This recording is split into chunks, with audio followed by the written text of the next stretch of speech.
All right, ladies and gentlemen, all of you fellow decoders, syncretists, historians, chronologists, fans of life itself, welcome out to another episode of Decode Your Reality. And today I have my very, very special friend, Jordan from Waters Above Crypto. Jordan, man, it's nice to have you out. Welcome out again, joining me. I mean, dude, I always am honored by having you here with me. So, oh, that means a lot to me, man. Yeah, I'm really excited to do this in live. Yeah, we're doing it live. And ladies and gentlemen, some of you may be bummed. You're like, wait a minute, I can't see them. Well, treat this like a radio show. Treat it like it's, you're driving and you're listening, because, Jordan just prefers to do it this way. So I'm going to follow suit, and we're going to keep it, focused on the voices today. And we're going to drop some truth bombs, what our truths are anyway. So we hope that you will, really resonate with the information that we're bringing out. So today's topic is, let's talk about energy. Energy, and what does that mean to all of you? Because it obviously matters most to you as the individual. But nonetheless, I'm sorry, folks, if I screwed up on the time, because YouTube, I had posted it at 6, but I was going on Central Standard. Jordan is on a different time zone than I am, so I got that mixed up. So maybe you're going to miss the live, but it'll be on YouTube anyway, and I don't have to drop this one off and redo it, because we don't have to match up any voices due to the lag. So anyway, Jordan, I asked you, hey man, what topic do you want to talk about? And you chose this one, right? You chose this one. And I want to let everybody know that today, June 23rd, if you follow the cards like I do, is a 7 of Clubs day. And what's really interesting is June 23rd today is the 174th/175th day of the year. And that's going to lead to the light bringer. So, of course, as fate would have it, here we are, and we're talking about the energy, and of course, we can include light there. So, what do you say, Jordan? No, I mean, yeah, I love those little connections like that. And ever since I started talking with you more, I've been definitely diving deeper into the cards, and any wisdom that you share regarding them, it always gems. Yeah, it's just fascinating. I think the big reason for this being at the top of my mind is because of where the world is at right now. Like, me as somebody who has access to a lot of beautiful people, and also a lot of just, people that are ebbing and flowing through whatever they're being told to do.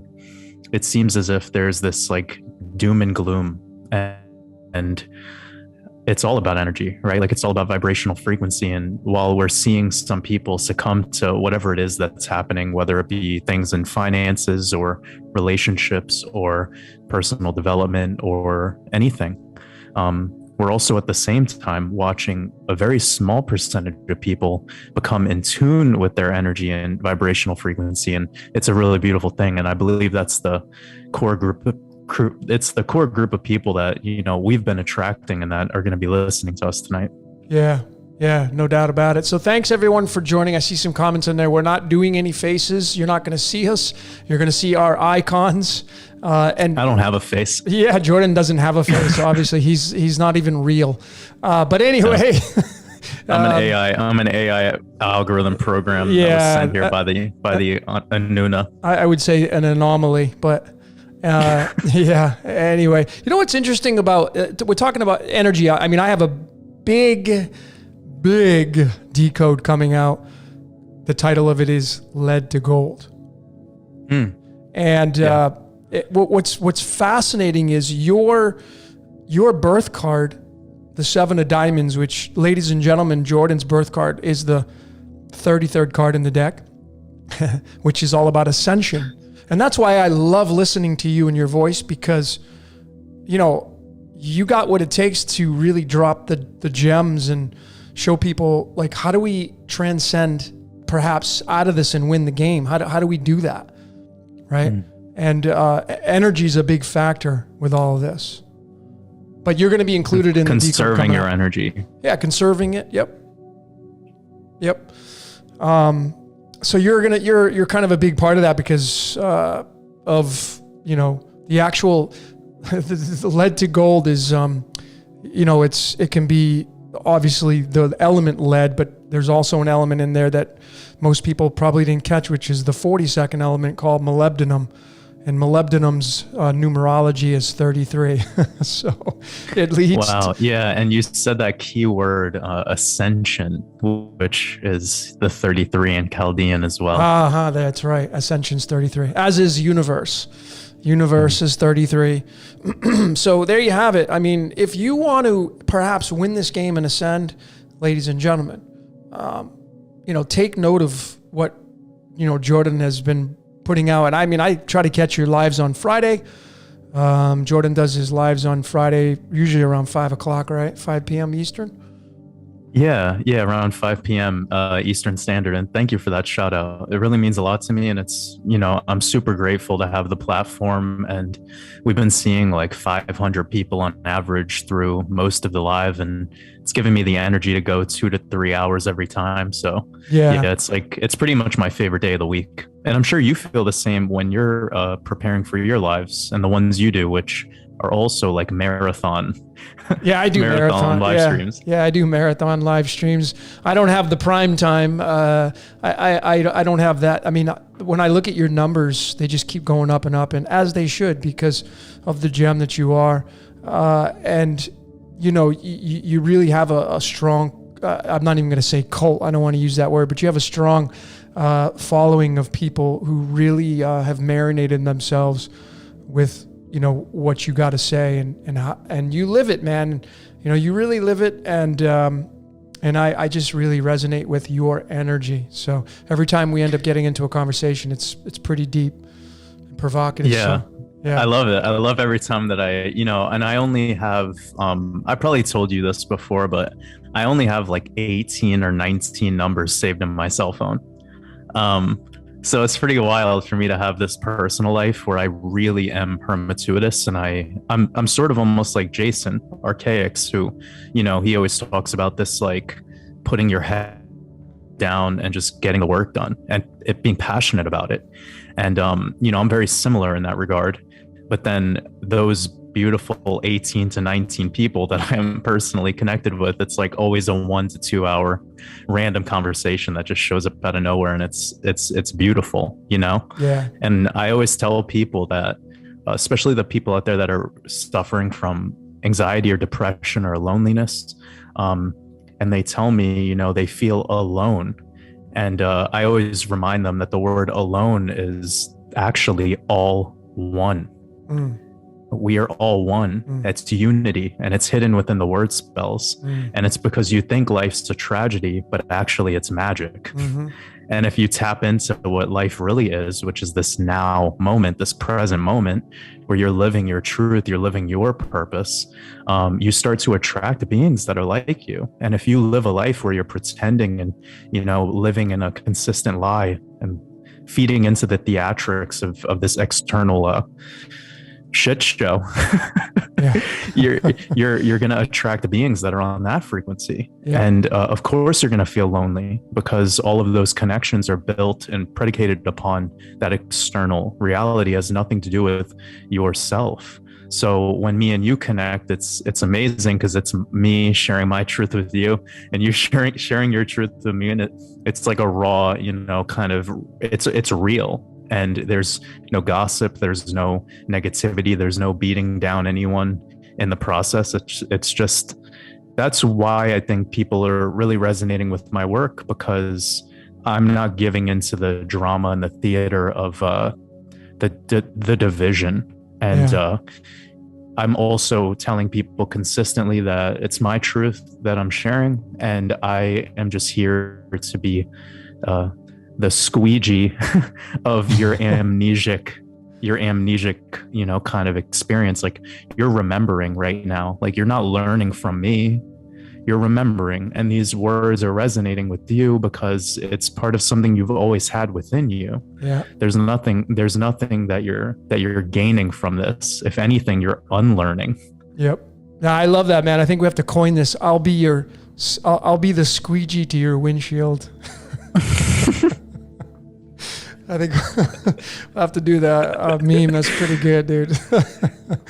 I said this a couple weeks ago because my mom used to do this to me in the morning when I had to go to school, the indoctrination camps.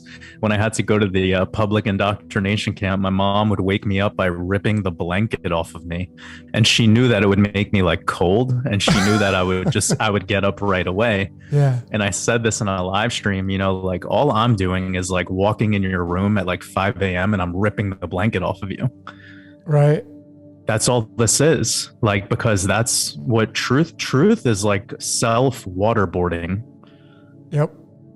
It's like really tough, and it requires a type of strength that's very unique. And the real truth lies in the neutrality.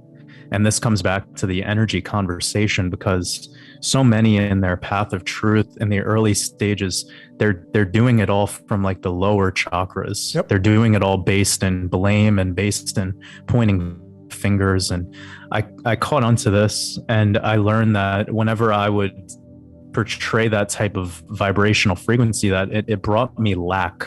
It didn't bring me any abundance. So when I started, really dialing into the neutrality perspective of it and conserving my energy and not giving my energy to those that I once blamed, oh man, it felt like you become a power plant. Yep. Yeah, that's right. But the whole reality that we're based in is heavily steeped and programmed in giving your energy away. And that's what I see, especially you go onto social media and it's just this, it's not even an energy grab. It's just an energy. People just give it away like it's endless for them, which, essentially it is as a human being. But, you a lot of people out there, as I have seen and talked about so much as you have, they're willing to give their gas away. They just freely tune into these predators. If you want to just use that because that's the dirty laundry, let's just say it's dirty laundry. They like to just give their gas away to the dirty laundry. It's like you're giving a donation to the mainstream every day. Yeah. You're donating. Here you go. Here, you can have it. Yeah. And they'll just willingly take it and use it because it's all food based. Like the Greeks coined mankind being used as ambrosia. And then, there's fractals of that. And I see so much of that. And, you can't help it in a way because you're going to watch movies and listen to music, and that all the energy that you're putting into these platforms on the world stage, the energy goes somewhere. But my energy is super precious. I have a lot of people now still sending me mainstream stuff, and I'm just like, I'm not really interested in that. Well, a wizard knows what to do with energy. So when you get to a place where you really become the magician, then you're not giving your energy to anything. You could still do your decodes and still do your work, and it could have bits and pieces and fractals of the theatrics, but you have the ability to transmutate that energy to serve you rather than you be in servitude to it. So somebody said this to me due to my last video that I put out, which was talking about I was really trying to reiterate the fact that I've noticed that a lot of people are giving an extensive amount of their energy to people like Elon Musk, for instance. I'll just make it very short and sweet and to the point.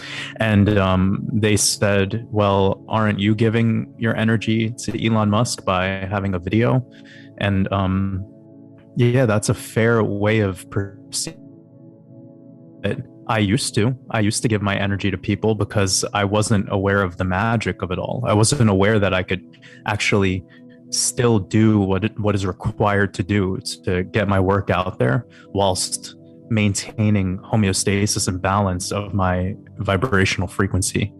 So the magician or the warlock or the wizard or the empress or whatever terminology you want to use, they're just aware of how do they interact with this physical realm and with the spiritual realm simultaneously, while they are allowing of all of the outcomes, all of the manifestations, and how it'll show up into your reality in another timeline. And that's a new perspective for me, because it's coming back to that conserving of my personal energy. So I utilize my own vitality and my own life force energy for things that are my art, my creation. When I'm playing guitar, when I'm, writing music, or even when I'm having conversations with people that mean a lot to me, I invest in those people with that energy. And again, like, it comes back to just ruthlessly delivering your truth and being genuine in that process. Yeah. No, well said, man.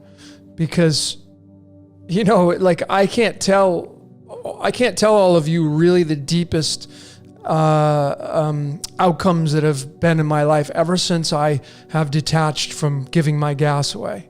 Like, I stopped doing it, and not fully, of course, but I've limited it so much. My life has become the greatest it's ever been because of not giving my gas away, not paying attention to the static, not giving any kind of energy focus towards the dirty laundry. And it has really set me free in so many ways.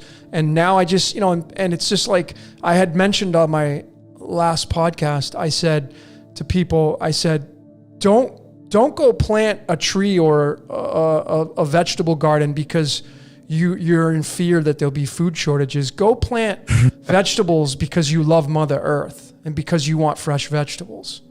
And that is not, that's giving your energy really to love versus fear. Yeah.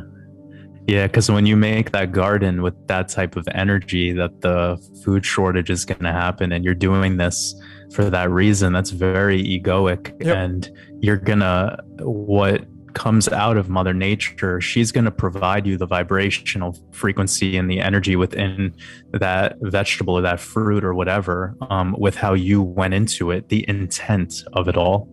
So intent is a huge piece of magic. Yep. I totally agree with everything you just said, and it's so important because that's been a huge thing that I've been talking. I mean, you even brought up the gasoline concept, which we might have talked about in the past. I've been telling people to not let anyone siphon your gasoline, you know, or the idea of make it expensive for someone to take your gasoline. Like you see the gas price right now, it's $6 a gallon. Like, you know how much my gas cost? $6 trillion a gallon. Yeah. Buy me. Yeah, exactly.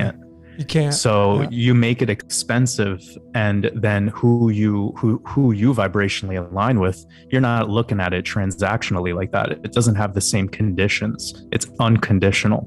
But anyways, what you said about the garden and planting food, and it's a huge narrative right now behind food shortages. And I keep telling people, like, instead of giving that your energy, plant a garden or do something about it. Take action. Yep. Because sitting around on social media complaining about it all day, it's not action. It's the exact same thing that you actually make fun of. Yeah. The same person that makes fun of that type of person, you're doing the same thing with complaining on the internet. Go outside of Mother Nature and do something about it. Yeah, for sure. I mean, people refute the truth and then they complain there are no changes. I mean, that's what happens. So, I mean, is it a coincidence that energy is a 21 in Chaldean numerology, which is a direct match to the word love? So energy is magic, which is love, which gives birth to things, which is the world card in the tarot, and has the 4 fixed signs going down into the whole, becoming part of this reality. And then such a good connection. Right? Yeah. And it's the letter U. I was thinking about the symbol for energy being just E. And when you take E in Francis Bacon, it's 30, capital E in Francis Bacon cipher, it's 31. Yep. And if you look up the 31st element, it's gallium. And gallium also equals 21 in Chaldean, just like the word energy. And gallium's symbol with the Royal Society of Chemistry, it's a rooster, and rooster equals 38 in full reduction, just like energy equals 38 in full reduction. So it's just, there's so many matches with this, and it's beautiful. It's really powerful to see that 74. That'll be the last thing I say, because I feel like me and you could branch. No, do it, because people want to hear this stuff. This is all about energy, so talk about it. Yeah. Well, I was just gonna say that the word energy equals 74 in English ordinal, and I've been talking about the 74 so much. You know, Jesus equals 74, Lucifer equals 74, hexagon equals 74, and that hexagon again is the symbol that we get with Saturn. And Saturn equals 21 in Chaldean, again, coming back to energy and gallium. And, it also comes back to that hive mind. Hexagon equals 31 in Chaldean, just like E, the letter E, Francis Bacon equals 31, the 11th prime number. It's just it's really deep, because that 11, it's the twin towers, or Jachin and Boaz. It's coming back to that anode and cathode, and how we, the people, are being used as the electrolyte for this system, like our energy, our fear. And that is what these apex predators, that's what they're using to feed themselves, the power of the belief in them having power.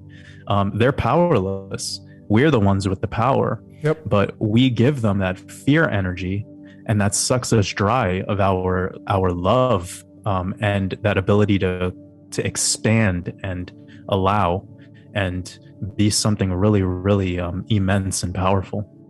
Yeah. No. Well said. I could have went on so many, that, the 33 and 74 being in arsenic, and there's so many syncs just with that right there, and energy. Remember, 21 is the letter U, and energy equals 21. And what's interesting about that is the letter U is tied to the element uranium, which is Uranus, and uranium in the U it looks like a horseshoe, and that's typically what the shape of a magnet looks like. So it's very magnetic. Love is very magnetic. Energy is very magnetic. We live in a magnetic and electric universe, and all is about speaking your spells and frequencies through what you think. And the body is the instrument of the mind. So your body's going to move to the dance of the energy your mind produces. It's just kind of a fractal down, so to speak. So it gets really interesting, just bringing these layers of numerology and alchemy into this, and with energy itself, So that's really, I love the way you brought up the word tuning, because it makes me think of a tuning fork, and I perceive the mind and the body as the same. I believe the mind is the body, and that central nervous system is pretty much it. But beyond that, the tuning fork needs to be put into momentum and struck against something in order to make that sound. And that's the hand of God, that's you making decisions. That's you making choices. You are the tuning fork. You're the perfect vessel to store consciousness.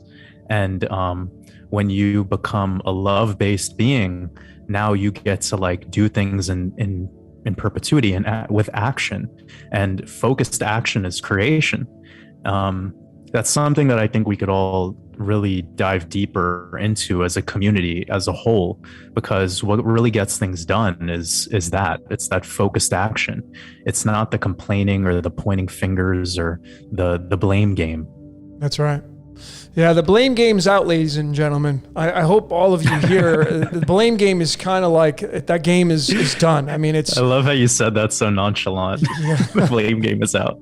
It's old news. Yeah, it's old news. I'm working on this big, and I'm going to say theory because there's no way to prove it, but I was rewatching some of Santos, the great Santos Bonacci. I was watching some of his, older research, which is what I love the most.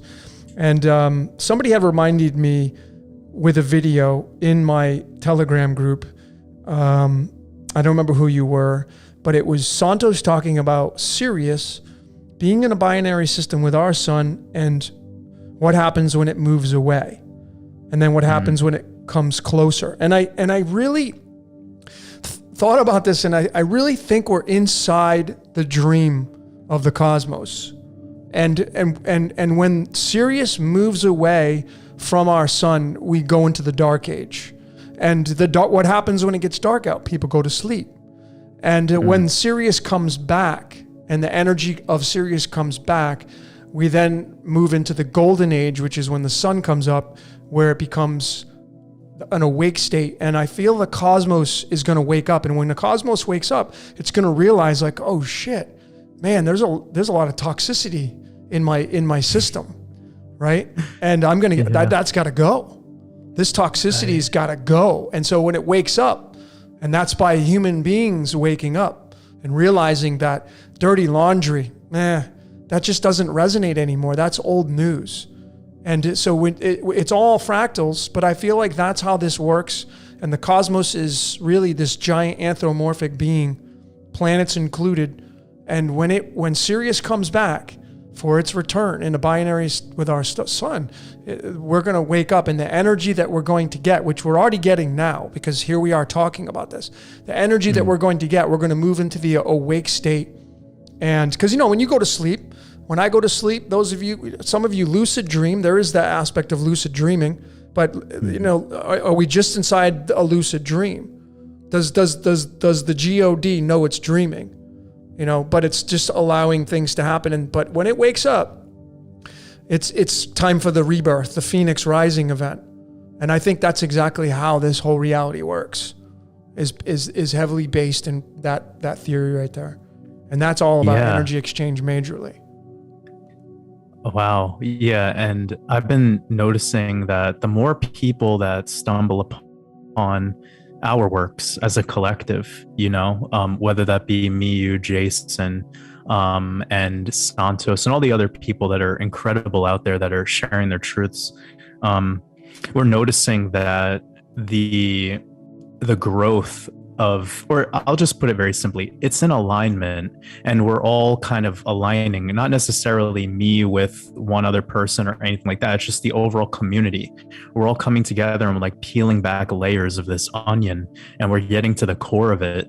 And the closer we get to the core, I believe we have a true alignment. And the alignment is what Jason is calling the Phoenix event, which has brought me to my recent kind of epiphany of sorts, which is that we are the Phoenix. We, as the collective truth, as the ones who are aligning on these truths, we're the ones that are bringing the cataclysm. And just like with the Native Americans, if they wanted to rain, they could think the rain to happening. If they wanted an avalanche to happen, they could make that with their thoughts, with tuning in all into the same thought.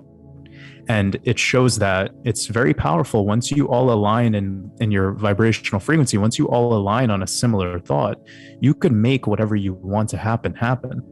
Yeah. And that is what I think we're slowly moving towards.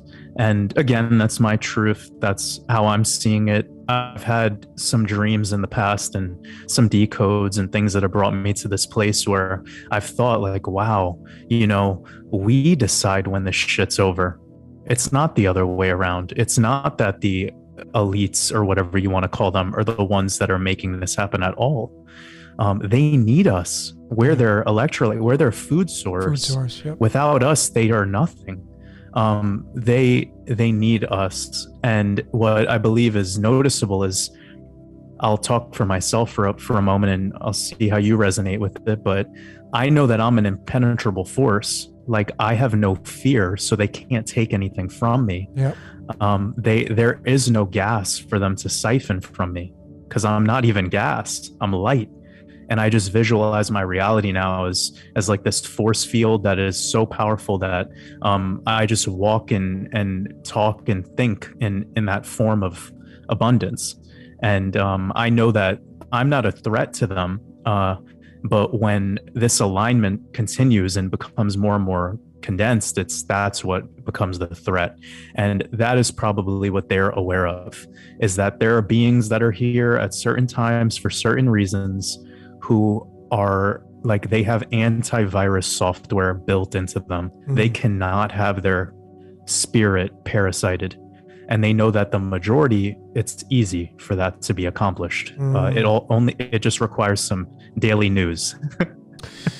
Yeah. That's all it takes. It's that easy, actually. For us, it was like a 1-year chapter on, flat Earth. And then we moved on to another thing. Or the people that are into decoding, it could be a year of being caught up in the Jesuits or something. And then you find that there's a deeper truth.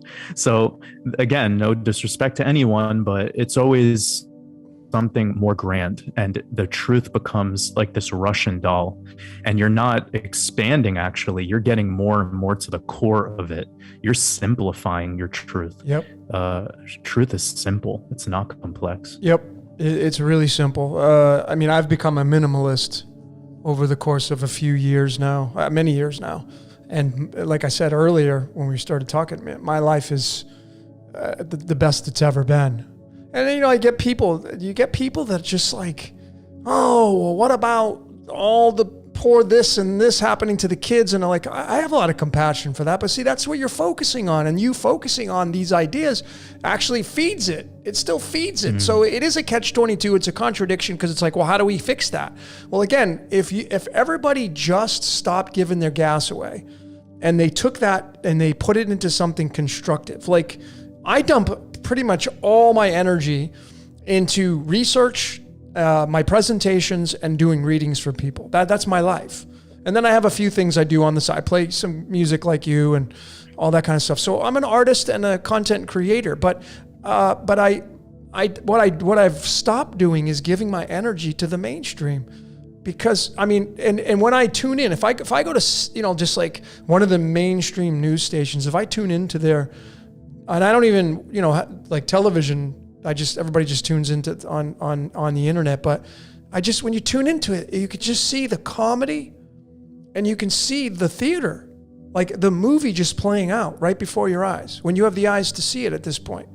And I mean, I know you do. I know a lot of you here in the chat room, you have the eyes to see it now, right? But when you go into these mainstream sites or whatever, can you be neutral? Because I feel personally, as I've been saying for years now, that neutrality to me is what wins the game of life. And speaking of that, I want to just give a big gem to all of you out there that are fans of Jordan and Waters Above Crypto and how special this guy is, okay? His birthday, you don't mind if I say this, right, Jordan? Yeah, March 16th. Yeah, okay. So Jordan's birthday is March 16th, which is otherwise known in the Western world as 3/16. And when I came out with my Prison Planet series, I now have 3 of them. Prison Planet Part 2 was probably the best one, I think, content-wise. And in that decode, I had a topic called exit, like exit the game. And perhaps the way to win this game is through this topic. And the highlight was some theology, which was Revelation chapter 3, verses 16, which is a match to Jordan's birthday. And in that verse, it says and talks about being lukewarm and being neither hot nor cold. And when that happens, it says at the very end of that verse, I will spit thee out of my mouth. And that to me was all I needed to see and then interpret, because a church is going to interpret, you don't want to be lukewarm. But you see, that's exactly what you want to be. You want to be hot and cold like that Katy Perry song. Yeah, I mean, because hot and cold is heavily in the trenches playing the game. It's duality consciousness. Absolutely. So lukewarm to me, if you just know how to read and interpret the code, I mean, our blood is perfectly balanced around 7.3 pH or 7.4. That's like, if you follow the color spectrum, that's in green, the middle. That is neutrality. That is called lukewarm. And Jordan's birthday is the March 16th, a direct match to that scripture. And he has the birth card that is the 33rd card in the deck, and 33 means ascension. Okay? These are just like in your face at this point. And I mean, so if someone wants to try to refute that, I wouldn't even entertain it, because I know these are solidified truths now. I know lukewarm is the way to win the game, because when you come into this world as a baby, you come in neutral. And that's exactly how you want to go out, neutral, which is all the ancient texts talk about nirvana, getting rid of and shedding all the layers of the programming, getting rid of a lot of the energy that you hang on to. So to me, you want to be spit out of the mouth. You want to become lukewarm. And Jordan, I mean, because of all the connections you and I have, and here we are doing another podcast, and I value your information so much, you're the epitome of that. Like your words have been so tried and true in my life, and so many other people. So folks, if you caught that, I mean, you're listening to the real deal here with Jordan. So I hope you take note to that. That's why your channel's blown up. That's why it's really taken off. Not just because of crypto. That really means a lot. That really means a lot to me, man. I appreciate, and I'm so grateful for you, and I'm so grateful for everyone. You know, like I've been trying to tap into gratitude so much more than ever. Like I know I've been a little bit on that trip for the past year, but like recently I've really been thinking and just feeling that energy, and reminding myself, like whenever I come across any negativity or come across anything that brings like, you know, any fear into my life, to just be grateful. And the more I react that way, the abundance just keeps showing up. Yep. That's the way it is, man. The more you're able to shed these layers, the more energy you free up. And the more you become the powerhouse. And, you know, in the middle of, if you just take a battery in your car, there's a positive and negative. You pull one of those sides off, you ain't starting the car. You need to form that circuit. And when that circuit is formed, there are cells in the battery, and there's liquid in the battery, of course, because we live in the sea of space. We live inside the constructs of a battery, and energy flows back and forth from the negative to the positive. And the cells are what we are. We are the cells in the battery. That's why you have trillions of cells in your body, which create energy all the time. And there are cells that are self-suicide. They create what's called apoptosis. And when they do that, they give off energy, which keeps you going. It gives you your gas, right? So it's just, all you got to do is look at science, physics, convert that into the human being experience, and you'll see the energy, and you'll see how energy works. And then, okay, what am I giving my energy to on the daily? Some of you have not even analyzed your own personal lives. What are you giving your gas to every day? And I even, you know, like the great Jim Rohn, the personal development coach, he said, you're the average of the 5 people you spend the most time with. Well, what are they giving their gas to? What are they subscribing to? Right? I don't have many friends. Yeah. I'm like a lone wolf. I mean, I really hang out. I live right down the street from Santos and some other greats here, but I spend almost all my time alone, right? But I'm not alone, because I got friends like you, and I'm on the phone, and so, but.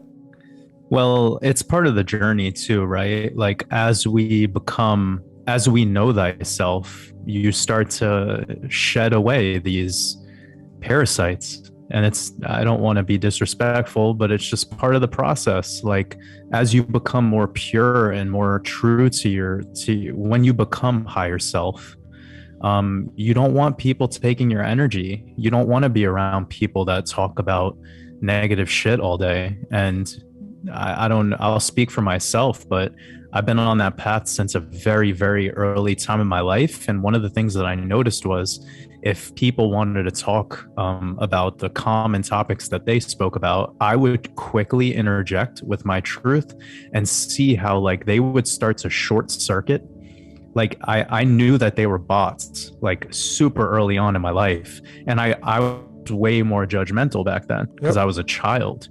And then later on, I just kind of got to a place where I'm like, oh man, they're like squirrels or like flies. Like they're not negative. Like they're not bad people. Like they're just part of this program that I'm looking at. Like they're part of the matrix.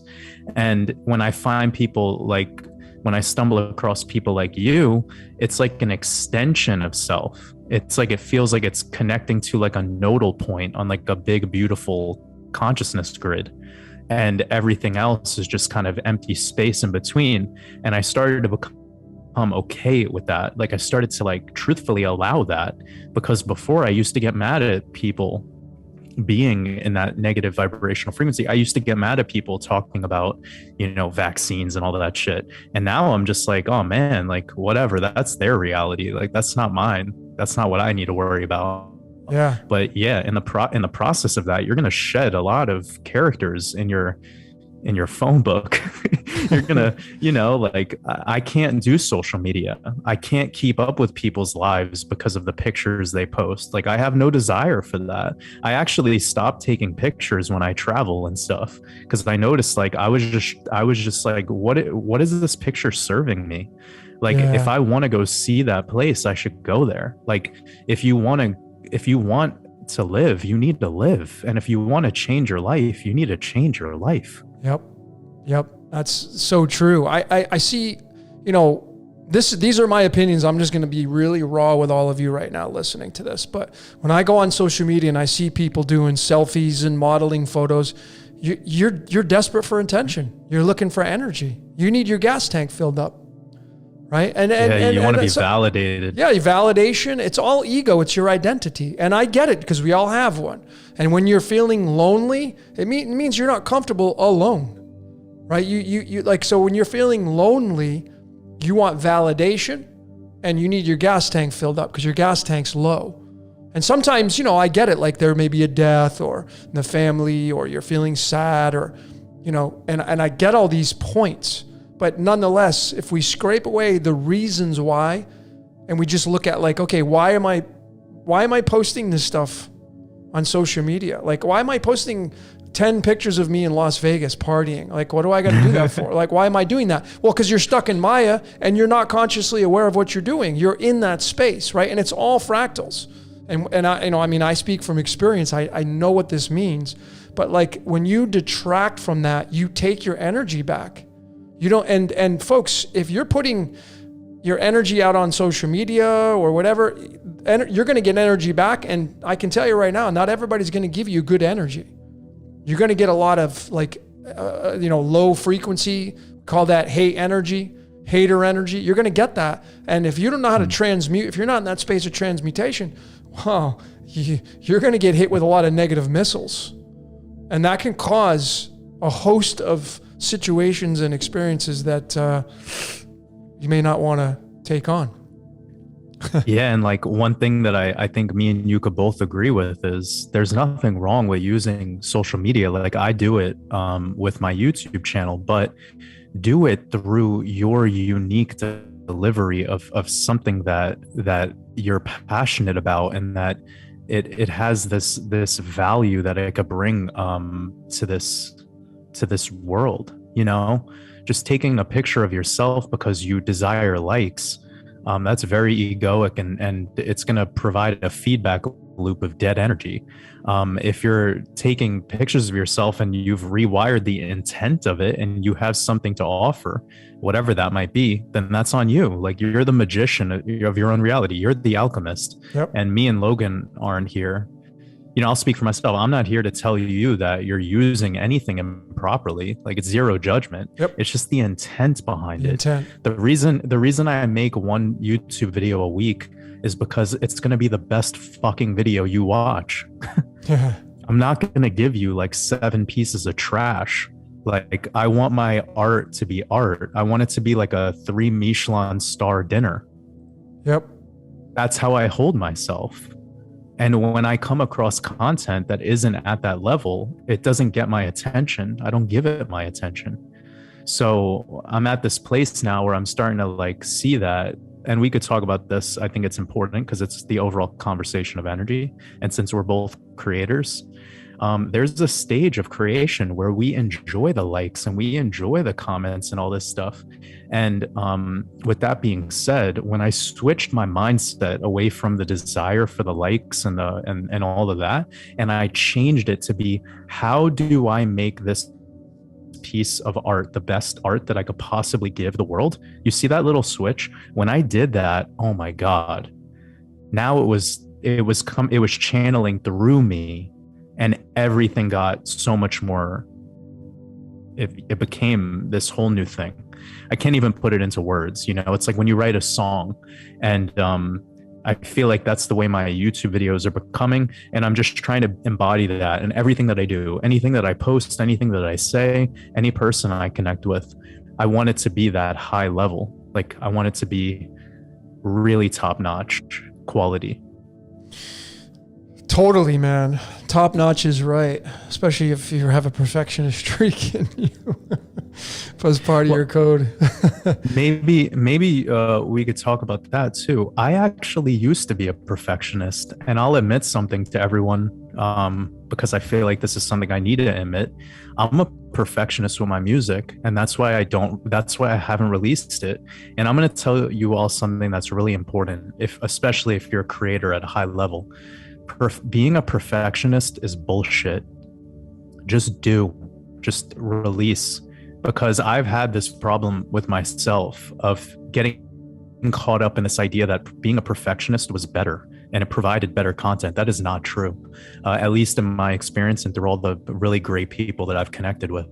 This perfectionist quality, it hinders you from actually being genuine a lot of the time. You start to overthink the way you'll be analyzed. And when you think the way you'll be analyzed, you're no longer doing things genuinely. Yeah, it's right. That's the paradox. So when you watch like a band start jamming, and like it's just super random, and they just get into a groove and they all close their eyes, and it's like a group sex or something. It's like amazing. The energy that starts to be created through that. They didn't plan that out. They might have said, okay, at this part, third chorus or whatever, we're going to do a jam. But the jam itself, once they get in the pocket and once they start playing together, it becomes this like literal, like it's a beautiful thing. And I've been in music my whole life, and I asked myself, how could I recreate that energy in all the things that I do? And that reminded me of just being in the present moment.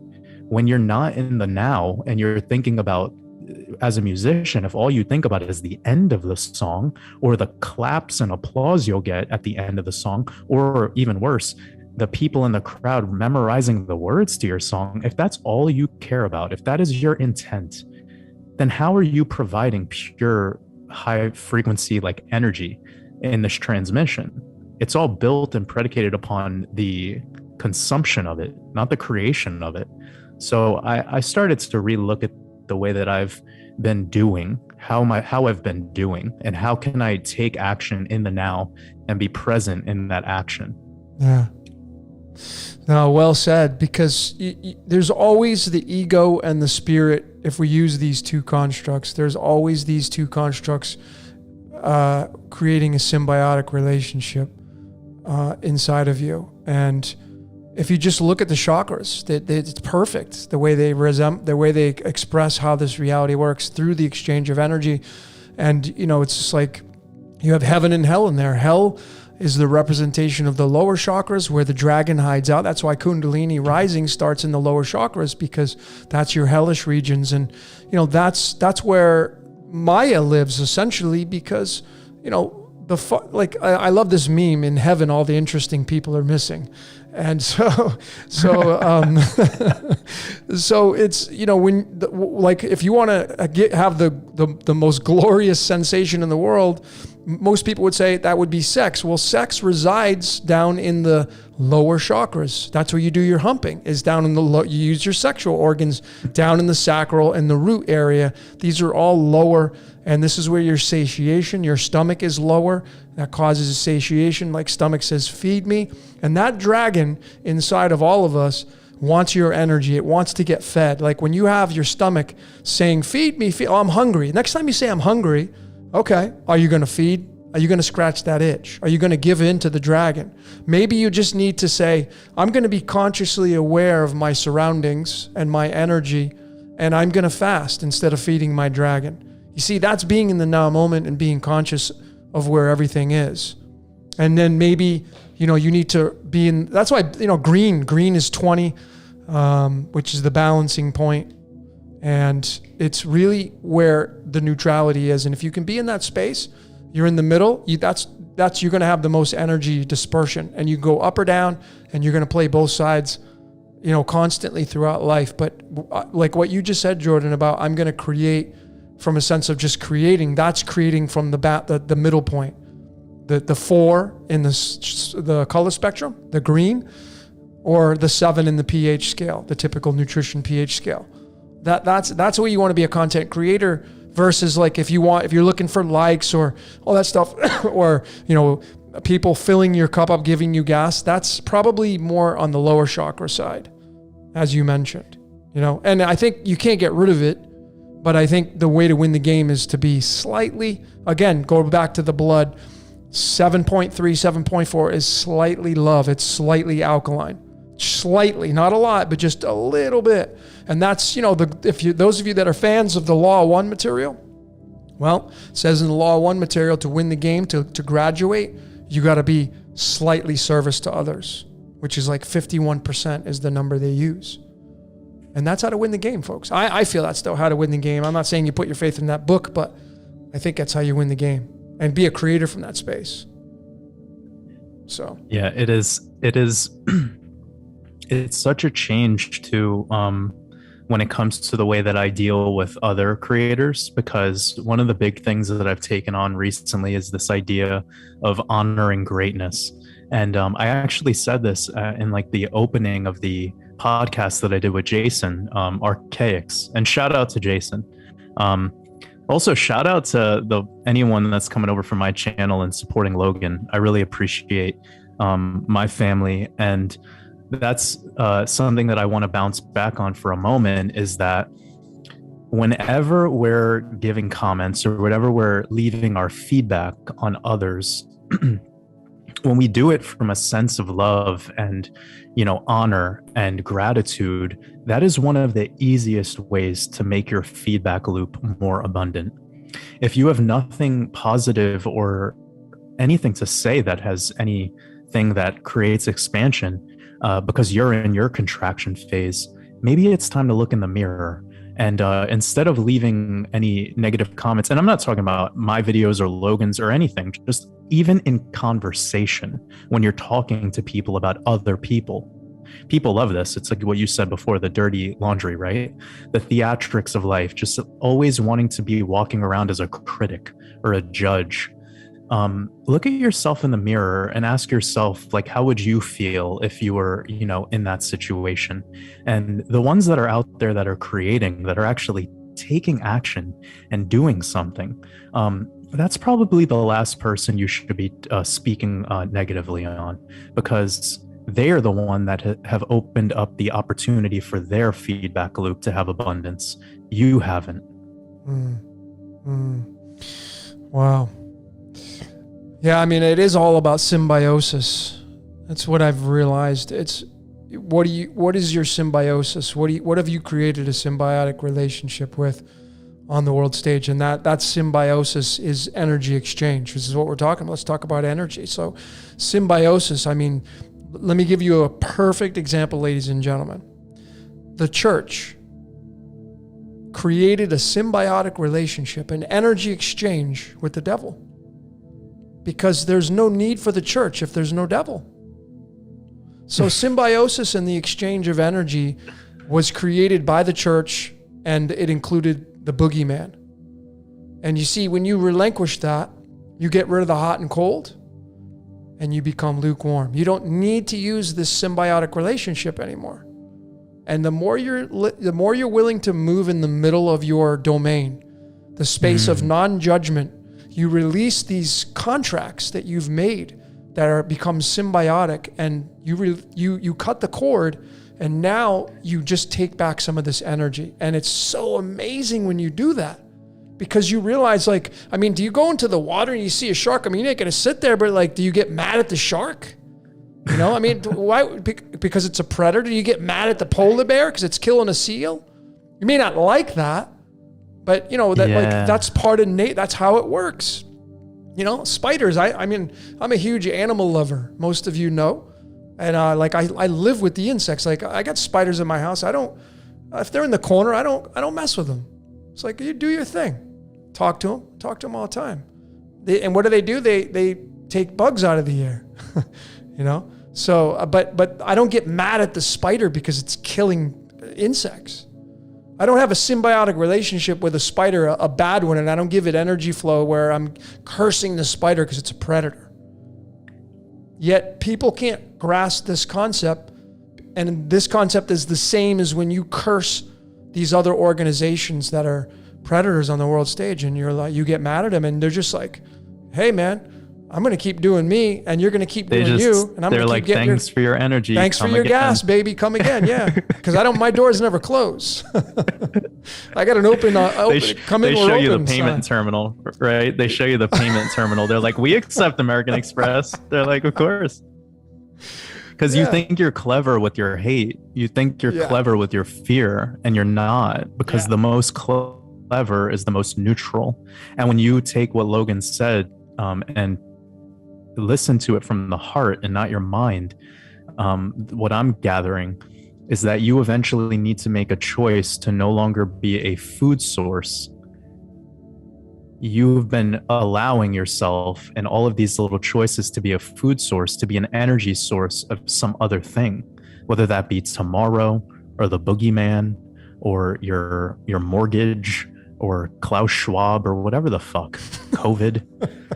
If you keep doing that, you're the one that's allowing your energy to be, extracted from you. There is no confiscation of energy. You get to make a choice. And they teach us this actually. And I love talking about stuff like this because I feel like there is no secrets and everything is given to us in plain sight. Yeah. There is no hidden truth. Truth is everywhere. You just need the eye to see. But with that being said, vampire movies tend to show us this, how the Lost Boys movie. Oh, I love that movie. Where Kiefer Sutherland. Where the head vampire is completely disguised. You don't even know that motherfucker is the head vampire until the very end. Yeah. Because he is the wizard. He is the leader. The leader is the one that's the best at protecting himself, keeping himself cloaked, and keeping himself as close to his food source as humanly possible. And one of the things that he says in that movie is, he's like, silly girl, you should never let a vampire into your home. You allow us in here, basically, is what he's saying. He's saying you invite us to come in and use you as a food source. And the same thing goes for every aspect of our reality. Yep. The moment you log onto your computer, the moment you leave your house, the moment the spider starts crawling up your leg, those are opportunities for you to have a reaction. And if your reaction is based in fear, then it will literally you will become fear on a cellular level. Your whole nervous system will start to alter. You become that alchemical change, whether you think you do or don't, but it does become you. And when you decide to look at the spider and go, hey, spider, how's it going today? And you actually locate that spider as an extension of you, you become friendly with it and playful with it. That's it. When you become playful with anything in life, you become more, that's where the subconscious mastery lies, and you become more childlike. And that's where the bliss and the neutrality actually is tangible. Yeah. In conversation like we're having here, we're doing our best to use terms and these words to come up with these ideas. And I think we're doing pretty well, but there's a feeling that comes from all of this. And perhaps everyone here remembers a moment where they have this unimportant reason for doing something, but the energy and the feeling was just so beautiful. And I'll give an example. Like, I used to travel all the time to go see something for whatever reason. Like a typical tourist, you go to Italy to see the Colosseum, and then you take a picture and then you fuck off. Yeah. That's not life. That's not life. And what happened was I had a moment where I was in Iceland and I was on like a 20-day hitchhiking thing where I just lived out of a tent, and I had like no access to internet for most of the trip, and I was like taking showers in geothermal pools, and it was really interesting because I had all this alone time. And in that alone time, all of these beautiful moments were so random and unplanned. And they were it was like this spontaneity. And I remember in Iceland, they have these really special horses. They're like Icelandic horses. They're not allowed to leave the island. They're like really well protected. And the wild horse, I like saw one morning and I like looked at it and I felt like I was like channeling this like crazy energy. And that was one of the moments where I was like, yo, like, I feel like I have more in common with like a wild animal than I do with like my fellow man. And at that moment, I noticed it was because I was putting contracts and conditions into every connection that I was making with other people and with other places I would go. And it took that moment of experiencing that to notice that there's this beauty in the random. There's this beauty in the spontaneity of our, and that's the true life. The true life is when we're just living through the motions, and we're not doing it in a consistent state of judgment. Ooh. Yeah. When did you go to Iceland? I've been there like 4 times, but that one trip that I did, it's probably like the last time I cut my hair actually, which was probably like 7 or 8 years ago, maybe. Yeah, it's been a while, probably like 8 or 9 years ago. And so it's safe. Go ahead. Sorry.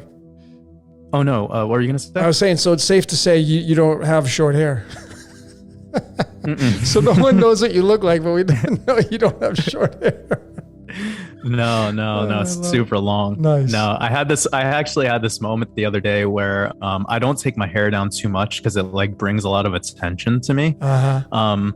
So yeah, I had this moment where I was like, I walked in a grocery store and I had my hair down, and this woman walked up to me and she was like, your hair is perfect. What do you do to it? And I was like, do you really want to know? And she was like, yeah. And I was like, I haven't cut it, shampooed it, conditioned it, put soap in it for like 8 years. And she was like, get the fuck out of here. And I was like, yeah, don't touch it. And you know, you got to keep that crown chakra like pristine, bro. Yeah. That's a lot of energy coming in through there, and your hair is your antennas. And that was a huge change in me with societal situations with people. Yeah. Because, you know, guys with there's a state at which where your hair gets super long. It's longer than girls' hair. And people like just look at you like you're like an alien person. Yeah. And when I started to become like kind of more cool with that, I noticed that again, I started walking around and not feeling judged. And it was almost like that needed to be a part of my journey. But for me, it's more of the feeling and the vibe. Like when I started to grow out my hair longer, I just felt like I was gathering more data and more information naturally. But that was my experience. That's interesting. Yeah. And also the experiences of all Native Americans, all peoples of indigeny. So I'm absolutely not alone with that. I could just confirm that through my personal experience, I agree that it does bring about supernatural access. That's interesting, because I'm like, I've done it twice in my life, and I'm considering buzzing my head again. Once when I went in the Air Force, and then I did it again back in 2000. Well, they do it in military for a reason, because it makes you emotionless. Well, it actually removes your intuition. It removes your intuition. Oh, interesting. Completely. Yeah. I mean, I was always under the impression it was just because, you in the military, it's just like you get out of bed, shower, there's no prepping. There's no, it's just like, you're not here to be primping in the mirror. It's just bing, bang, boom, and you're off to boot camp and you're doing your little soldier march and through boot camp anyway. Well, that was the assumption that a lot of people have given me about my hair. They think that I'm like taking care of it and doing all this like fancy stuff. And I'm like, no, I actually don't allow it. Like it's starting to get to a point where I do need to brush it like at the ends, because it'll just like lock up. But I don't let that happen. But with that being said, like it's not anything extra. Right. It's just, I actually had a moment too where I was studying the Vril Society. Of course. Do you know about these? Of course. The women that never cut their hair, and there was antennas, and I read all about that stuff. That shit is crazy, man. Cool stuff, because I started looking into that way after I had long hair, and they were saying similar things. Like it brings about this like divine feminine quality to them where Yeah. their tracking abilities and their eyesight and their sense of smell and their sense of taste, it just makes it was enhancing their abilities. And that's actually what psychedelics do, at least the natural ones.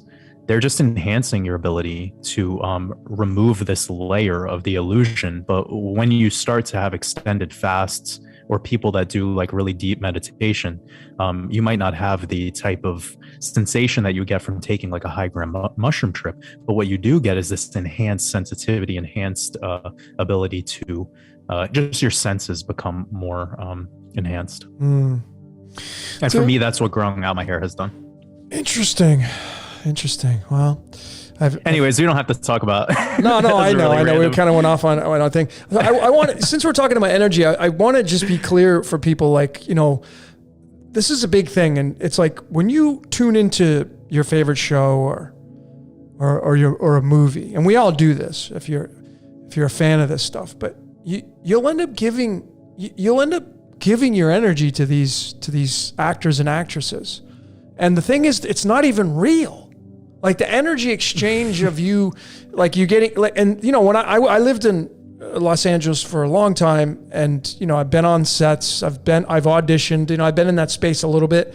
I know I have a lot of friends that are actors and actresses, and the thing is like, what I learned is that a good actor or actress is someone who you'll either like fall in love with or get really angry at. That's what determines whether or not they did a good acting job. Is how emotionally involved is the crowd going to get with these characters. And you know, ladies and gentlemen, just compare, we're in a movie. We are inside of a movie. This is all theater. And a lot of people are not even the stars of their own movie. They're just extras or walk-ons. But you know, like, why do you get emotionally involved with these characters? Because you can't separate between what's real and what's not real. Right? And this is fractals. And so therefore, it's just the same thing. If you go and watch the presidential debate and you get angry at the character on your screen, not only do they get your energy, but you become emotionally involved with it. You've now created a symbiotic relationship with these characters on the world stage. And, you know, this is a real thing. This is straight up magic, by the way. Straight up magic on how this works on the exchange of energy. And I just really wish people would get these concepts of how it's just energy is, you know, a form of magic. I wish people would really get that, of how magic really, really works. And it's just energy. And if you could really just understand how magic works, you would be a lot more conscious of what you're giving your magic to. But most people are not. And, you know, the whole NPC thing, non-player character, I think to me an NPC is just someone who's not aware that they're in a movie. You know, they're just not aware. That's what an NPC is to me. And so they follow the script or the scripture, but they're not aware that they're a player in the game. That's right. And I was there for a large portion of my life. So I don't point I'm not somebody who calls people sheep or sheeple, and I don't resonate with that. And I still struggle with not pulling my Mars card out and getting angry or having a reaction towards people that do that. I spoke about this exact concept on my last live stream. And before I go into that, you brought up something in a personal conversation that we had on a phone call, and it's not that personal. It was just, I do remember this on a private phone call we had where you were talking about movies, and you made an awesome point where you said if an emotional scene comes up in a movie, people who are watching it will start crying. And I said to myself, I was like, fuck, you know, like that's such an interesting thing, how like we could vicariously have these experiences, but it will create a real living emotion inside of us. So maybe we could jump back into that in a moment, because I would love to know some more of your thoughts in that, because you said that randomly on a phone call that we had in a similar context. But Oh man, I want to actually I would love to hear your thought on that while I'm trying to remember one of the other thoughts, because I have like 10 things going on right now in my head that are just awesome ideas. Are you talking about Are you talking about getting emotionally involved with the characters on the fractal down below called the movie or TV screen or something like that? Yeah. We were talking about how, like, if somebody's watching a movie, you know, and there's like a sad scene in the movie, and people, like the people who are watching the movie, will just start crying, or they'll actually have a real emotional reaction to what they're seeing, even though it's completely staged make-believe actor. Yeah, and that's the thing, is just like this reality is the same thing. But me, like, no, it's real life. It's real life. No, it's just energy. It's the same. That's why you can't, when you get crying on, like, I'll be really vulnerable and authentic right now.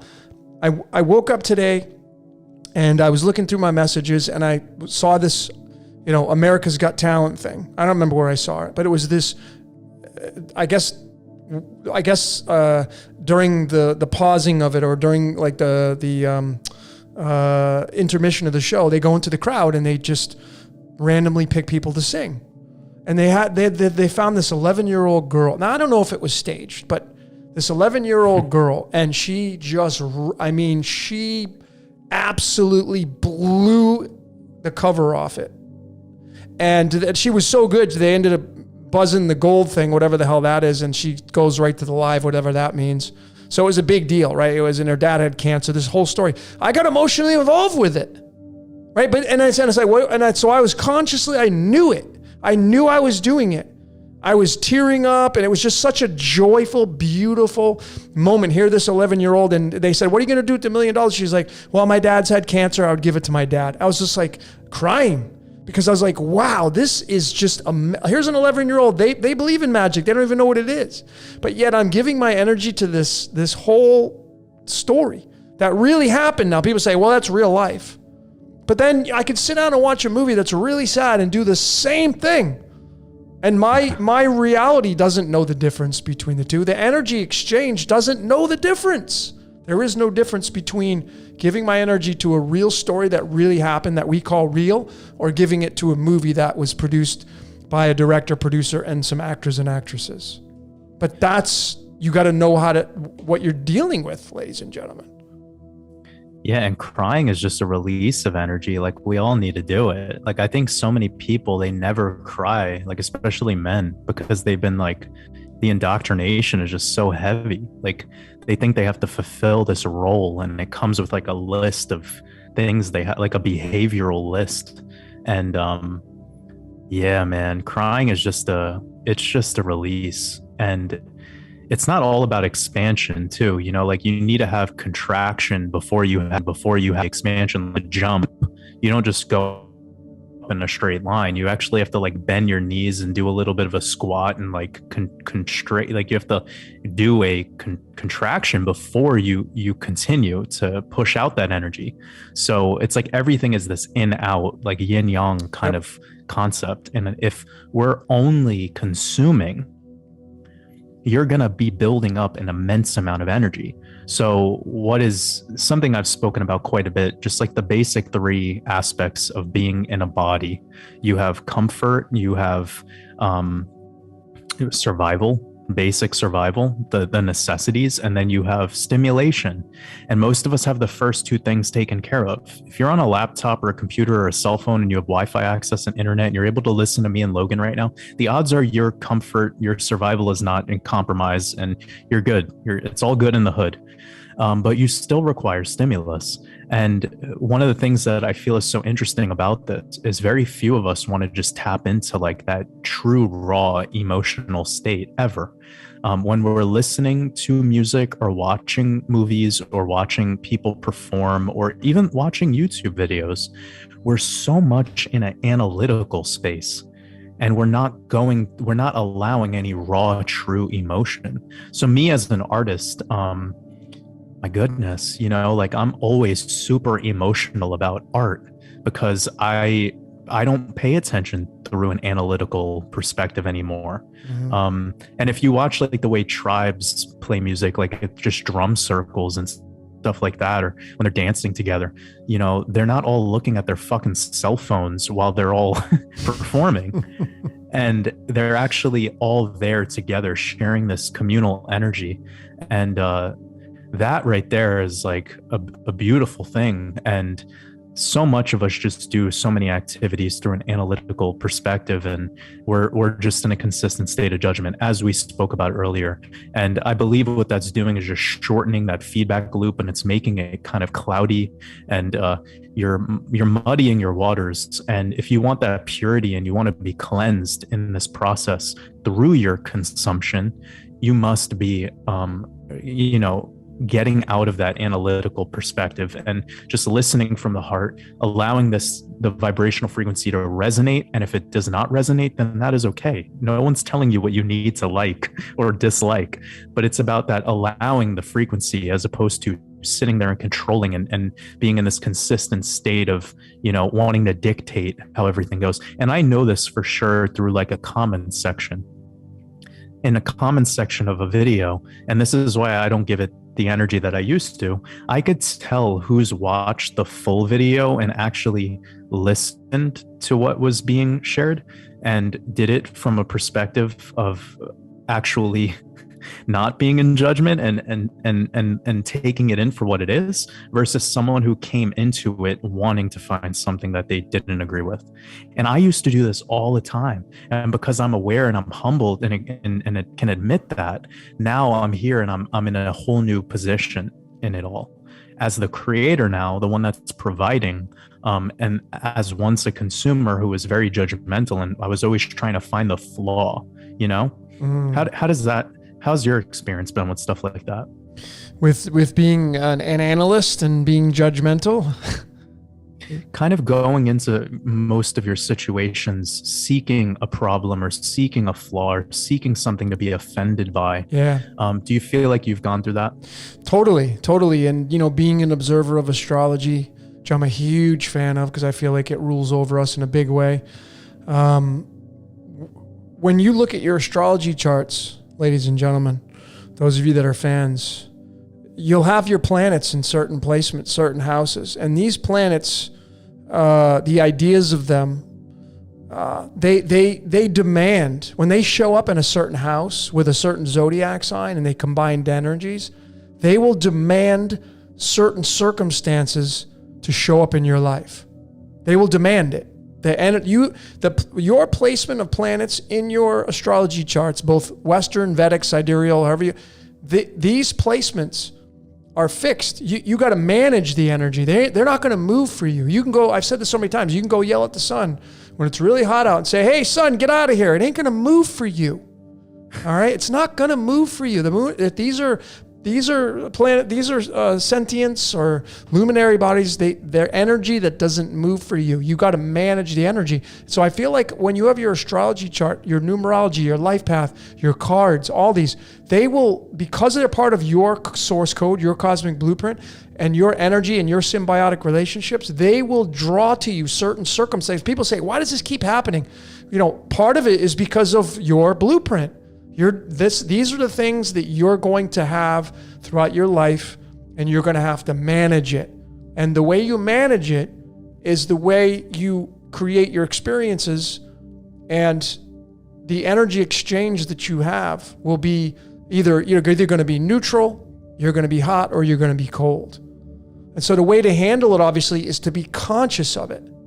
If you're not conscious of that's why decoding yourself, to me, is one of the very best things anybody can do, because then you know what you're dealing with. It's like there was a funny show back in the 80s. You may or may not have seen it, but it was called The Greatest American Hero, and it only ran for like 3 seasons. But it was about a guy who was visited by aliens, and they gave him this superhero suit, but he lost the directions on how to use it. So he hooks up with this detective, and he starts to fight crime anyway. And you see him, he's flying and he can't land right, or he crashes through windows, but he has superhero powers, right? But he just doesn't, and it's just funny. And I feel like that is how we as human beings show up. We came here to be part of this experience, whatever that looks like, and we don't have the instruction manual. And our parents did the best they could, but you know what I mean? But your parents are coding you or programming you and giving you energy based upon their code. And then it becomes a melting pot of a code that's not really you. And so your energy becomes, it becomes convoluted, if you will. It becomes very wicked in a sense of being very thick. And so when you start to decode yourself, this is why we're decoding reality. And the more you decode your reality, you can realize we're in a damn simulation, a movie. And then don't take life so serious. That's why I got the smiley face as my logo. It reminds me, I got it tattooed on my hand. It reminds me, life's a joke, man. Stop judging, just be fun, be happy, be merry. But decoding yourself allows you to, it's like, those of you that have a car, there's an owner's manual in the glove box. I bet you've never reached in and read it. But if the car breaks down on the side of the road, you're probably going to reach for that thing, the first thing you'll do.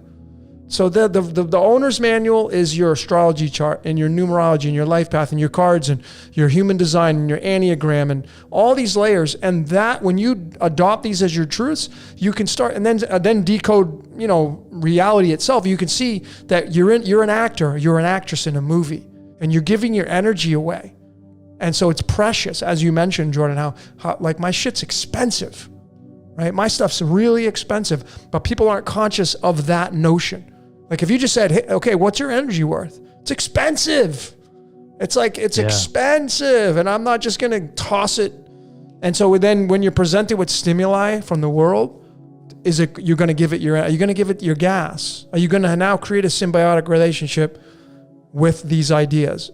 And I bet every single one of you right here, myself included, you could write down all the symbiotic relationships you've created through energy, and you could start to see what's ruling over your life. And then you could start to see, well, maybe I need to cut that one. And some of these you don't want to let go. Like some of you ladies, you go in your closet, you have clothes in there, still got the tags on, you haven't never worn it. But no, you won't get rid of it, right? You'll keep it. But that's the very one thing you want to do. If you haven't worn something in 6 months, get rid of it. Go give it to somebody that will wear it. Free up the space in your life. That possession, possession and possessive qualities that we all have as materialistic beings. Totally. Is something that you brought up the term dirty laundry in another format, but then there's the other side of it, which is like, clean your fucking house, man. Like, yeah. And those of you that are into astrology, you know what I mean?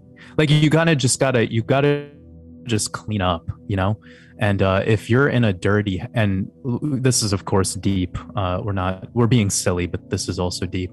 If your bedroom is just full of just shit everywhere, just clothes on the floor, and your lamp shade is like all like sideways, and when it's like that, you're going to walk into that room and you're going to continue to just step on stuff, and you're going to lose things, and your code, if you will, you're so separate from your blueprint.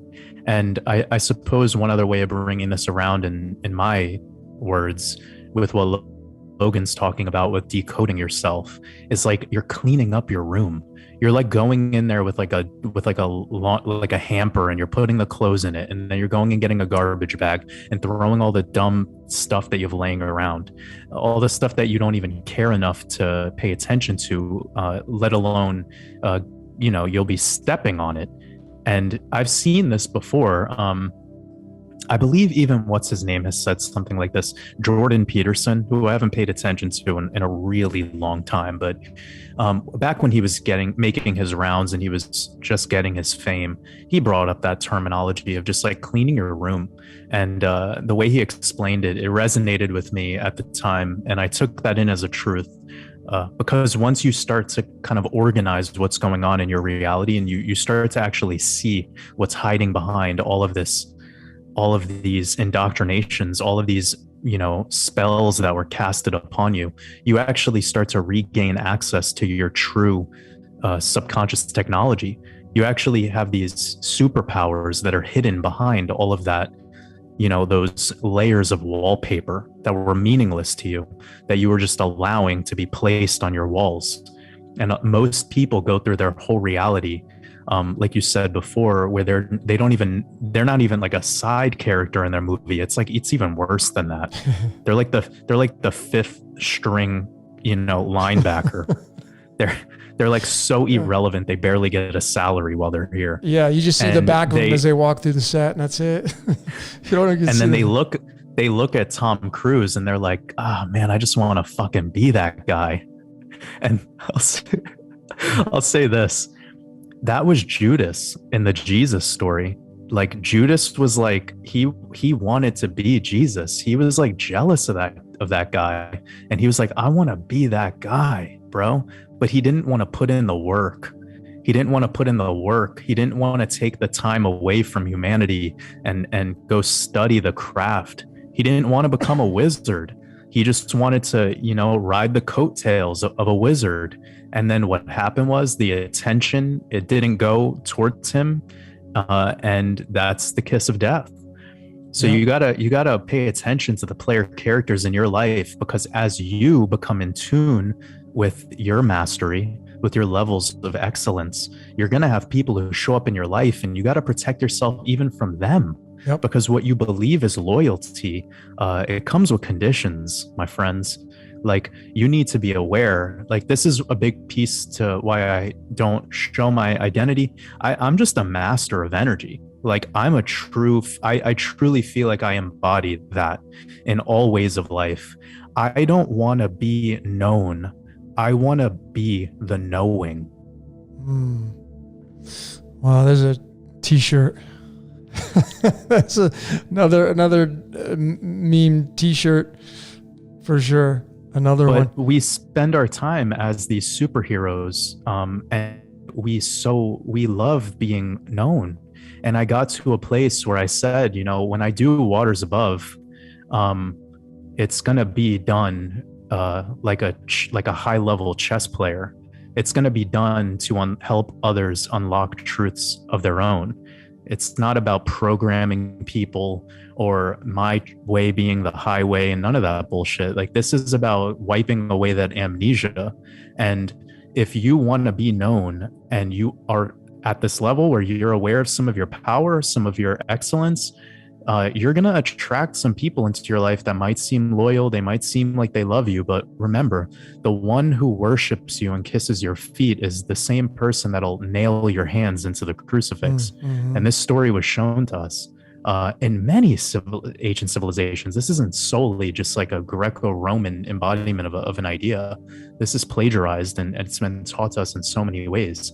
And it's because you're when you become the main character in this game, you become Jesus Christ. Yep. You become tethered to source energy. That's why they call the Ethernet cable the Ethernet cable. Yep. It connects you to the internet. And without the internet, your computer is essentially worthless. I mean, you could do Microsoft Paint or whatever. Yeah. But if you want access to what some people like to call the Akashic records, then you need to remind yourself, like, that very basic thing, like, do I want to be known or do I want to be the knowing? And when you become that knowing, then you start becoming a master of energy. Yeah. You're no longer here to feed off of others' energy, and because that is a manipulative quality. Yeah, that's where you get cults. That's where you get religion. That's where you get all of that. Yep. That's a big one. Yeah. And okay, let's talk about that, because I've been personally studying cults very in depth for like the past 10 years or so, mostly because I wasn't born religious. So I had a conversation with my mom when I was like 10, 11 years old. And I asked her, hey, why don't we go to church? Or I lived in a part of Brooklyn, New York, which had a lot of Hasidic Jews, like a Hasidic community. Mm-hmm. And I noticed, like, we just dressed like normal people. Why are these people dressing up like this way? I was just curious. I was always in a state of wonder. And I asked her, and she said, well, I don't believe in God because my father died when he was very young. And I don't understand why a creator would do that. So that was her truth. And of course, at this age, I don't resonate with any of that, but I get why she came to that position, because she was playing the blame game, right? She was playing this whole, like, I'm going to choose to be an atheist and have no faith because this idea that I was sold only was packaged in positivity. And when something is only packaged in positivity, it has no wisdom. So I was able to see that at a very young age. And then because I had no base layer of any religious foundation, I just grew up as an artist. Everything that I did was based in art. It wasn't based in practicing any biblical or anything. I haven't even read more than like 10 books in my life. I think I've told you this personally on a call as well. So I've just been like doing art. So anyways, it's allowed me to not judge cults because I've grown up in seeing it all, you know, being from Brooklyn, New York, and seeing the Hasidim around me and learning about that cult. I mean, that's a very profound and important cult that very few want to talk about, Zionism, you know, and this Talmudic parasite thing that controls and dominates, and it plays a big role in this world. And I don't say this to be, you know, derogatory or negative. It is what it is. Anyone who studies the Talmud and starts to study Zionism and the Bolsheviks, you'll start to learn a side of history that was kept from the history books.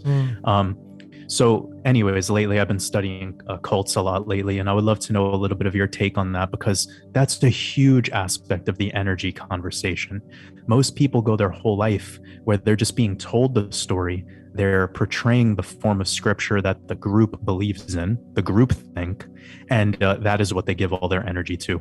So much so to the point where they're almost lacking in consciousness altogether. Like they become a vessel to be controlled by an organization. Yeah, you become the magic wand instead of holding the magic wand. Yeah, I mean, religion in numerology is 27, which is a match to the word sports, which is matched to currency, which is matched to Jupiter. And Jupiter has, if you're a fan of, you know, astronomy and astrology, Jupiter, to me, has a huge foothold in all of this. The dragon card in the medicine deck is 27. The great dragon got hurled down. But currency, sports, religion, they're all part of this reality. And again, these are constructs that are designed to absorb your energy. And when it absorbs your energy, it takes a piece of your life. I mean, man, I was born and raised in one of the toughest religions you could be raised in, Jehovah's Witness. And I don't poo-poo on it. I don't regret it. It was part of my code. And there's a lot of beautiful parts about it. It's one of the cleanest religions there is. But nonetheless, it's still part of this. It's a new age religion because it came about in like 1871. It's not even, I mean, I always look back and I'm like, what happened to the first religion? Why did there need to be another one? There should just be one. And if this whole reality is just designed to, you know, it's designed in variety. People, if there was just one religion for thousands of years, people, that's why there's more. People get bored. So all the religions to me are the same. They're just packaged differently. You know, I mean, I've said, and I got a decode coming out on the Society of Jesus. I know a lot of people can't wait. And this is the dirty laundry. Like I put out, my past couple of videos have been, the analytics have been very, very low because it's not dirty laundry. My videos that get the most views are the dirty laundry, right? But that's what people like. They like to listen to the dirty laundry. They're like, oh, wow, wow, I can't believe it, you know? And it's just like the Society of Jesus is no different than Jehovah's Witnesses. It's no different than Judaism. It's no different than Christianity. It's no different than being a Baptist, a Protestant. They're all the same. They're all currency, all of them. And I mean, Roman Catholic just means Jewish. And I laugh because people that are very religious, which is fine. If that's what you fancy, that's what you want to give your gas to. But people that are Christians, for example, you're part of the Vatican. And the Vatican is really Jewish because you use the Old Testament, which is the Talmud, and the Vatican is a divine feminine concept. Like sure. it literally, it's the word vagina. Vagina. That's what Vatican comes from. Uh-huh. And very few people, and I tell that to people all the time. And I'm like, why do you have a pope then? Why do you have the bishops and the cardinals and all this theatrics? Why do you have all these? I don't see any women. Yeah. Yeah, I don't see any women. I've studied the past enough to know that there was a very long timeline where men were not running this show. Yeah. And we're currently in the age of that. Yep. And they're even masking it in whatever terms and religious names, that because it's all part of the compartmentalization. The more complex you make it, the more complicated it is for the observer, and the observer is humanity. Yeah. And it allows them to control through that complexity. The people who believe that the Jesuits are running the show, you're in your stages, but you must not end your search. Yep. Because the moment that you end your search, you've developed a belief. Yep. And belief is not a bridge, it's a barrier. Yeah, and it's definitely energy. I mean, the society, I get this decode coming out. The Society of Jesus, when you go research them, when they first formed in 1540, it was they surrendered to Israel, Jerusalem. It says it right in, now I don't know if it's BS, but that's all I can go off of. But the very original aspects of the Society of Jesus and the Jesuits, for that matter, is tied directly to Jerusalem. All right, so that was what they were subordinating themselves to, and then you get into the Pope and this whole aspect, and so it's just, folks, it all goes back to that. And again, that's not. I'm being very neutral when I say this with this energy exchange. I have no ties. I look at the Talmud and the Old Testament, and I look at like I do a shark or a giraffe or a bear. It's just an energy source. It's an archetype. And it's an archetype I don't want to hang out with. I don't need it. Right. I don't need to give my energy to that archetype. I don't need to. 100%. I don't. And I mean, I was living for a short time in Fort Worth, Texas, and I ended up going to this mega church there called Fellowship. And I've said this on many of my lives. It was an amazing experience. I went back many times. Not because I was living in fear I just went because I was like, this is pretty freaking cool. Like, you go there, everybody's like all lovey-dovey and pat you on the back, handshakes and hugs and smiles, and it's, and they get this, and the kids are running around. It's just like, it's a whole production there. But I realized going there, I'm like, oh my God, this is an archetype. This entire church is it's an archetype. It's a piece of the wardrobe of the architect of this reality. And I'm like, if you need to go there to feel better, then go do that. I mean, that's what a lot of people go to church to feel better. And then that's their fix. So a heroin addict takes the needle, or they take the pipe and they smoke or they shoot up. That's their fix. And then a lot of people go to church. It's the stimulus. It's the stimulation. Yeah, it's the stimulation. You get a reward from that. If you are unable to self-stimulate in any way, shape, or form, and for me to make this very simple, it could be something like creating, just making art, just going out in Mother Nature and planting a seed, or playing with your children, or having a thought-provoking conversation with somebody that means a lot to you. That's all creation. That's all building. Yep. And when that is a pure stimulus, that is a stimulus that you can tap into at any given moment. The same thing with fasting or meditation or whatever. That stuff, you are shedding away this prison of the central nervous system, and you're getting to that.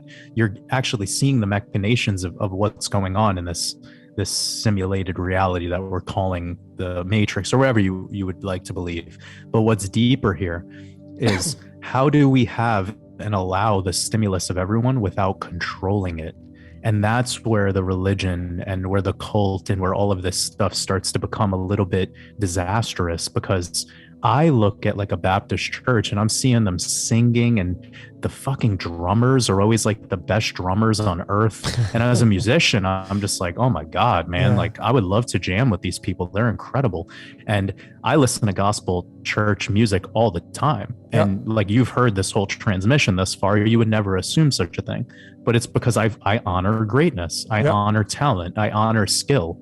But they are using that moment of the music to be self-stimulating there, and they're connecting to the Lord or the Holy Ghost or whatever they say. And you could almost see that in them too. Like, they do become like in this euphoric mode where the human in them is not even operating anymore, and it's like channeling out to this higher energy.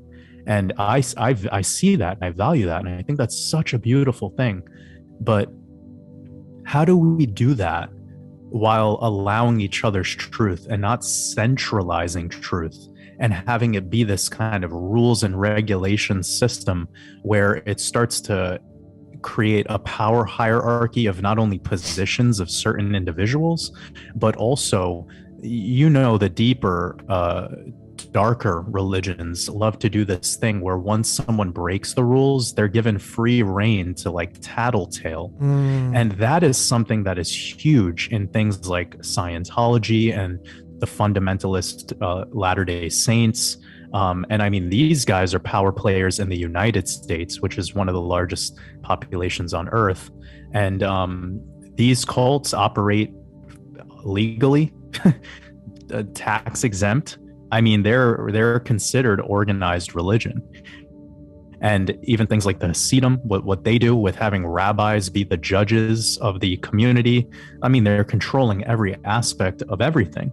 So there is no separation of church and state, actually, because once you get that community vibe going on and it becomes very insular and controlled, it could become and take form and it becomes this monster.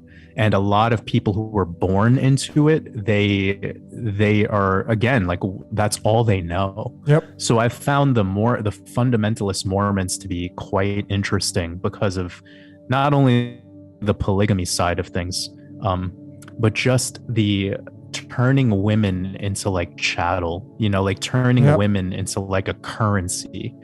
And people blame the elite for doing things like this, as they like to. People love the blame. But it's going on in all these levels of organized religion. And people will say, like, oh, that's just the fundamentalist. But it's like, you need to understand that this behavior has been going on for centuries. Yep. And it's been passed down through not only verbal tradition, but scripture. Man has rewritten these things all the way from the Codex Vaticanus, which, like you said, was perfect. If you believe in Christianity or any of that stuff, it's all coming back to the Vatican. Yep. So if you're aware of the parasite of the Vatican and the Holy Roman Empire, well, then you need to understand that this Bible book that you believe in was created by the Vatican. Yep. Which was created, which has got ties and cahoots with Jerusalem and Israel and all that kind of stuff. But ladies and gentlemen, it's just currency. That's all religion is. It's an energy exchange between you and an idea. And there, like I said, there used to be one religion. Now there's over 10,000. And if you use your common sense and logic, cryptocurrencies. Yeah, because how many coins can you get? How many? It's like, if you use your common sense and logic, what the hell happened to the freaking first one? What was so bad about that one that someone had to come up with another idea? Well, because people get bored. And see, to me, religion is currency, and this reality, it needs players. And the player is hot and cold. And all of us are guilty of that. You can't escape it, but you want to be neutral as much as you can. But nonetheless, this reality is designed to keep you stuck in the matrix. It's the mother playing tricks on you. Mm-hmm. And it's all currency. And Matrix did a great, the Mr. Smith, that his job is to keep you, I mean, if you're someone who's asleep, if you call it that, like you don't know you're living inside of a movie, Mr. Smith doesn't have to pay attention to you because you're just like, you're somebody who just is heavily involved in Maya. But when you're somebody who finally realizes where you're at, the big key to this is what Jordan just said: don't do the blame game, because whatever's running this reality owns it all. It's a big Ponzi scheme, I think. And the Ponzi scheme is a pyramid. We all know what pyramids look like. They're used in food, nutrition. But the pyramid is what runs this reality, and it's the tetrahedron, the polygonal shape, the tetrahedron. And that is the Great Pyramid. I think the Great Pyramid of Giza has so much to do with this reality. But anyway, I want to keep this on the topic of energy exchange. But these religions are designed to keep you busy where you don't realize that you're in a movie and you're in a game. And when you stop giving that your energy, you take back the energy. And then you're free to do with whatever it is that you're going to do with it, right? And I think that may be a part of where, if we have any free will, that's where that comes into play, is where you're like realizing, shit, I'm in a movie. I'm in a movie. I'm in theater. Like I'm an actor or an actress. And then when you realize that you're in that, just becomes silly. Yeah. Yeah. You just have to have like, it becomes like a meme. Like life is just a cosmic joke. And, you know, the word religion, it comes from religare, which means to bind together, like glue. And once you become bound to the matrix, to the body, once you become bound to this physical, that's the trap. So when people think about, like when you use the terminology of winning the game or getting out of the game or talking about my role in that, it makes a lot of sense why I've been transmitting, like, you know, these ideas of just letting go, the process of allowing, the process of pure love without the conditions. And we see that, you know, spoken about in so many, I mean, it's endless where that conversation could go. But to keep this in context, the religion is designed to nail you to the cross, to nail you to the physical, the religare, to bind you together to this place.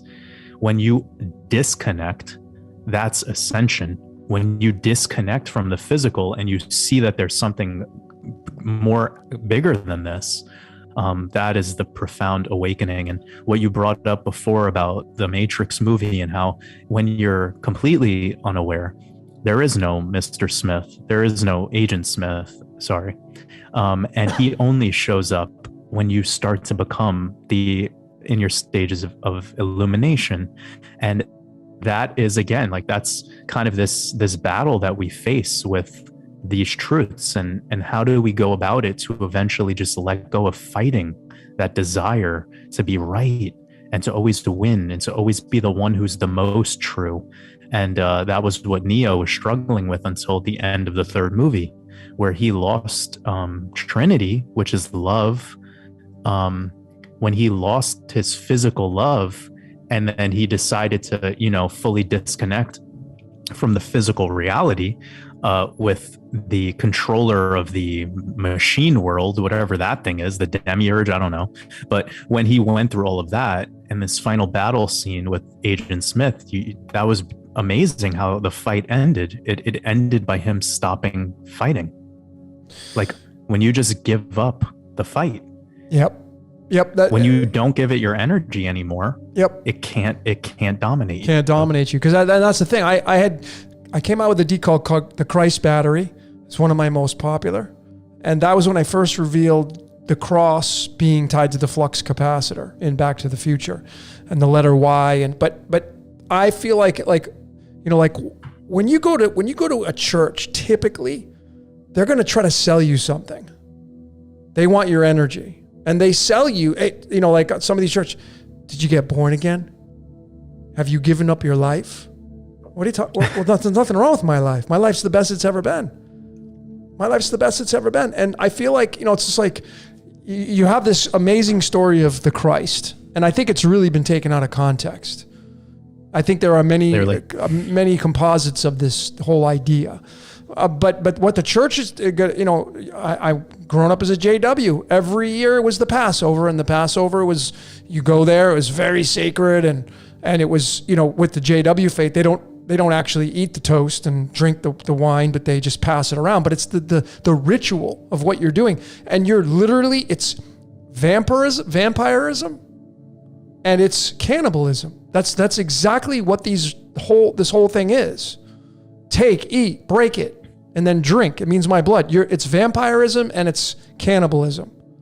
That's the energy exchange of what the Passover means. And you're taking this idea of like I said, I think the Christ idea has been you know, changed and altered because it was supposed to, because we're in the dark age. Anything in the dark age means you're the farthest away from the source energy. So when you're in the dark age, you're in the dark, the monsters come out. And so the truth that becomes the truth in the dark age isn't a lie, it's the truth in the dark age. And so it's been handed down where they want you to do these rituals and you got to put your faith to get recycled. I mean, the word is the big takeaway. Redo. I mean, religion's got re-legion, the legion. You redo the legion. That's what religion means. It's redo, repeat, recycle, reincarnation. The re When you use numerology, it's the 185, and the 185 ties to rhenium, and it's tied to the speed of light. And the light is what creates this simulation. And you get into Lucifer, the light bringer, the channel at which this simulation starts to express itself. And that is an energy exchange, is the light bringer. But that's what religion really is to redo something that's already been done.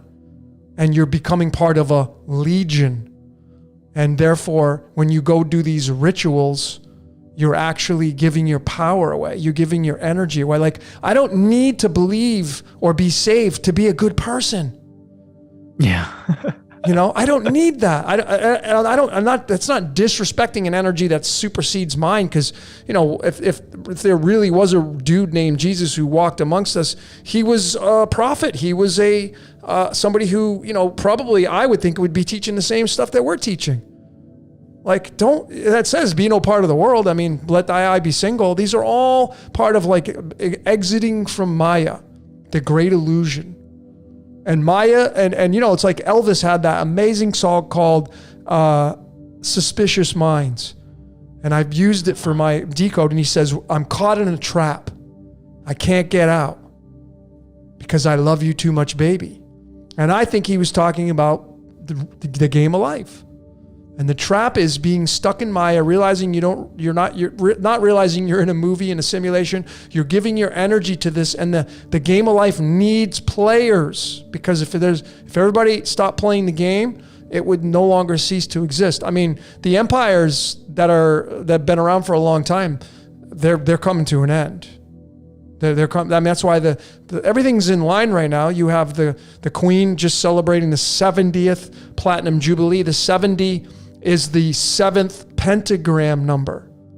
And that's crown chakra that runs man. The pentagram is the fifth pointed star, and the seventh number of the pentagram is the 70, which represents mankind. And so that empire is ending. I think it's going to end this year. I don't know what that looks like beyond that, but the energy exchange that's about to happen is going to be, in my opinion, absolutely massive and magnificent at the same time. Just looking forward to it myself. Yeah, and it's gonna be packed in chaos, and you as the individual just need to know how to react to that. Because whenever there's these big moments and transfers of energy, as long as you follow your intuition, you'll be exactly where you need to be and perfectly on time with that. And a lot of the people that I speak to in my life, they're always asking me, they're like, why did you move this one time? Or why did you go to this one place or do this? And I'm just saying, like, you know, because I'm not listening to you guys. I'm listening to my intuition. Yep. I have no desire to follow your script. So I've noticed, like, every time I go somewhere, like right when I leave, there's just this like really negative doom. You know, I was living in Melbourne, Australia, and I left in February, right before the WHO declared the pandemic. And it literally became like the epicenter of the worst, most draconian lockdowns until what just recently happened in Shanghai. But you know what I mean? For the most part, for the first world, that part of the world became really ridiculous with its executive orders and all the things that they were doing with their restrictions. And you know, it is what it is. But when I was there, I was paying attention to the society. I was paying attention to the people. And if you're somebody who's listening to this and you're from Melbourne, like, this isn't about you, this is just my observations.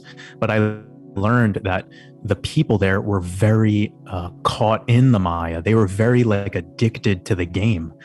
The reason I know this is because they never spoke about their politics. They only spoke about the United States politics. And this was an extra layer that they were separate from. Even during the start of COVID, they were still talking about what America was doing. And I was noticing that behavior in people. They were like 3 layers behind, caught up in the illusion. And when you have and you know, China is like 20 layers behind. They're like drones.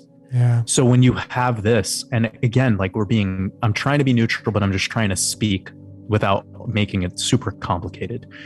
This isn't about demeaning people or being negative about certain peoples. I'm aware that there's illumination and individuality all across this realm. But when we have big populous societies, especially cities, where you have a lot of kind of this groupthink all packed into one space, they're moving like this school of fish with no finesse, with no sophistication. And if you have 100 cows, it's so much easier to put them in the direction you need them to go when they've been trained to all follow that singular direction. When you have 100 cows going in 100 different directions, it's impossible to herd them. So the ones who run this show, they know one of the easiest ways to create this effect of behavior is through keeping people in society. You keep them there stuck in a city, and you could control every aspect of their reality. And as you become more in tune with your vibrations, you notice that when the big chaos occurs, it's probably not the place you want to be. You probably don't want to be in Manhattan. You probably don't want to be in London. And I just think it's really interesting when we have changes happen like we saw in the UK, maybe around like a year ago now, where Boris Johnson was talking about like no more masks, no more vaccine mandate, like none of that stuff. And people were happy and applauding that. Yeah. And I'm like, you see what you guys are doing? Yep. You're applauding your slaver. Yep. You're literally looking up at your slave master and thanking him. That's right. If you were the one to blame him, but also the same to thank him, this shows me exactly where you're at in your journey. And as I said, I have zero desire to give these individuals my energy. The only way I even knew about what I just said was because someone told me. Well, I'm able to take that energy and I'm able to just like really quickly douse it, really quickly analyze it and know what it is. But it shows me kind of the palette of what the apex predator is working with here. And what you bring up about the fall of the empire and dealing with the platinum jubilee and also the Shemitah. Shemitah equals 70 in English ordinal, just like the platinum jubilee was the 70th year. I would love to know some of your thoughts on what makes you believe that there's going to be this kind of fall of empire. How do you think that's all going to go? Because when I spoke with Jason over at Archaics, he said something very similar. Yeah, well, I mean, so I got this decode coming out on lead to gold, which I think is just the transmutation of energy. And lo and behold, when I looked at the element lead, the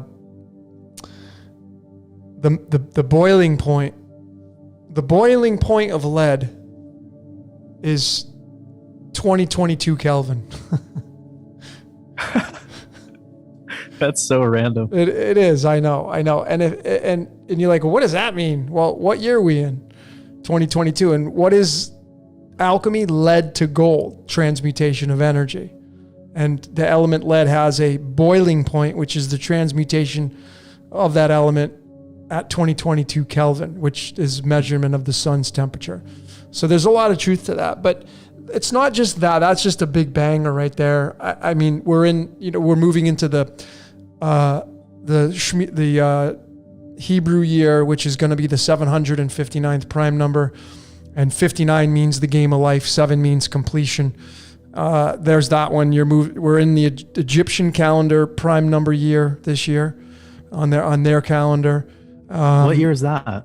36, 39 or something. I don't remember. I don't off the top of my head. I should know, but I don't remember. But right now we're in the Egyptian. It's a prime number.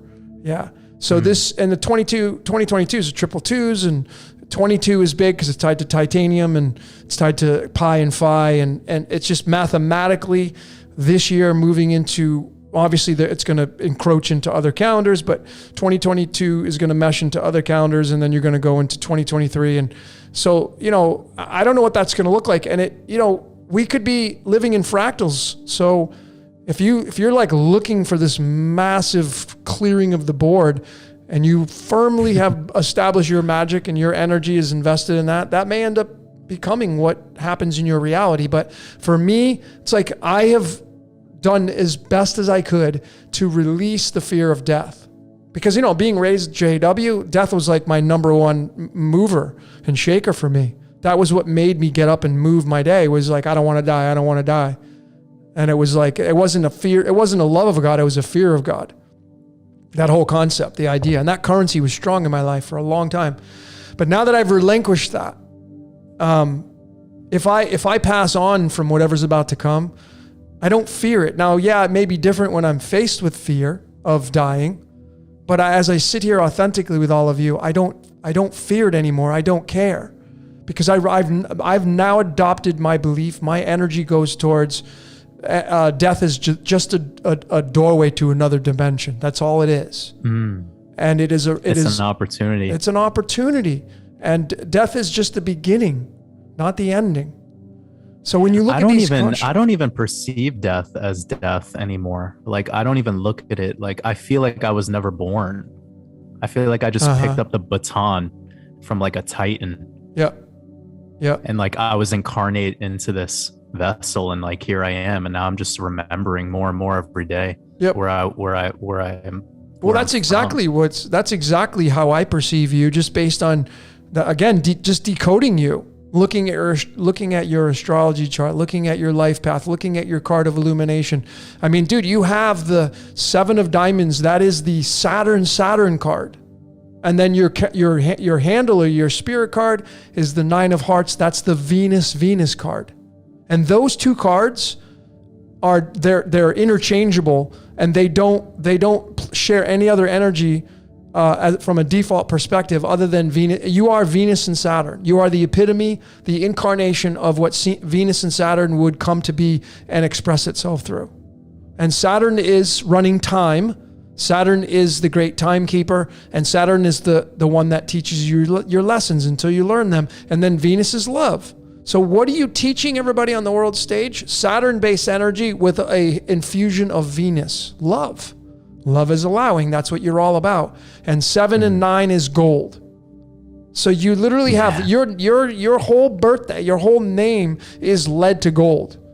And since your birthday is on Revelation 3 verses 16, talking about being lukewarm, that's the dead giveaway in my eyes as a decoder. And I know you're the real deal. Like, I follow your work, not just because I think you're a nice person and, you and I have this brotherhood now, but because I really, really resonate with the things you say. I'm so grateful for that, man. And yeah, I mean, I've said it many a time. And I've also told you this privately, like, I don't take private decodes. Because that's not like my thing that I'm passionate about. I don't decode people. And if I do, it's because they're like really close to me.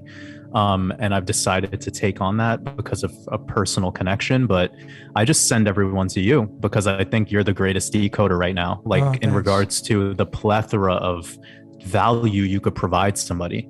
I'm like in a place now where I'm really honoring the players in my life. And so when I'm, receiving that energy from you, it really means a lot to me. And I'm really grateful for you for that.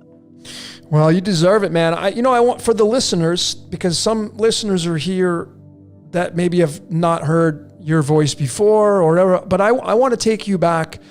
I want to talk about energy exchange. And energy exchange is looking into someone's eyes. That is an exchange of energy. And I want to take you back, if you don't mind sharing, the story you told your audience about when you were on mushrooms and you had that experience with the deer in the middle of the road. And I really love this because it is so you. And again, it was supposed to happen to you. Part of your source code. Would you mind sharing that with everybody? Because it's such an amazing story that really happened. Yeah. So basically what happened was I didn't take psychedelics for a while, and it was because I just never had access to them. And then I tried them one time and I did like 3 grams. It was like the first time I ever did them. And I went into it with zero preconceived notions. Like, I didn't allow anyone to like program me for them. I just did them.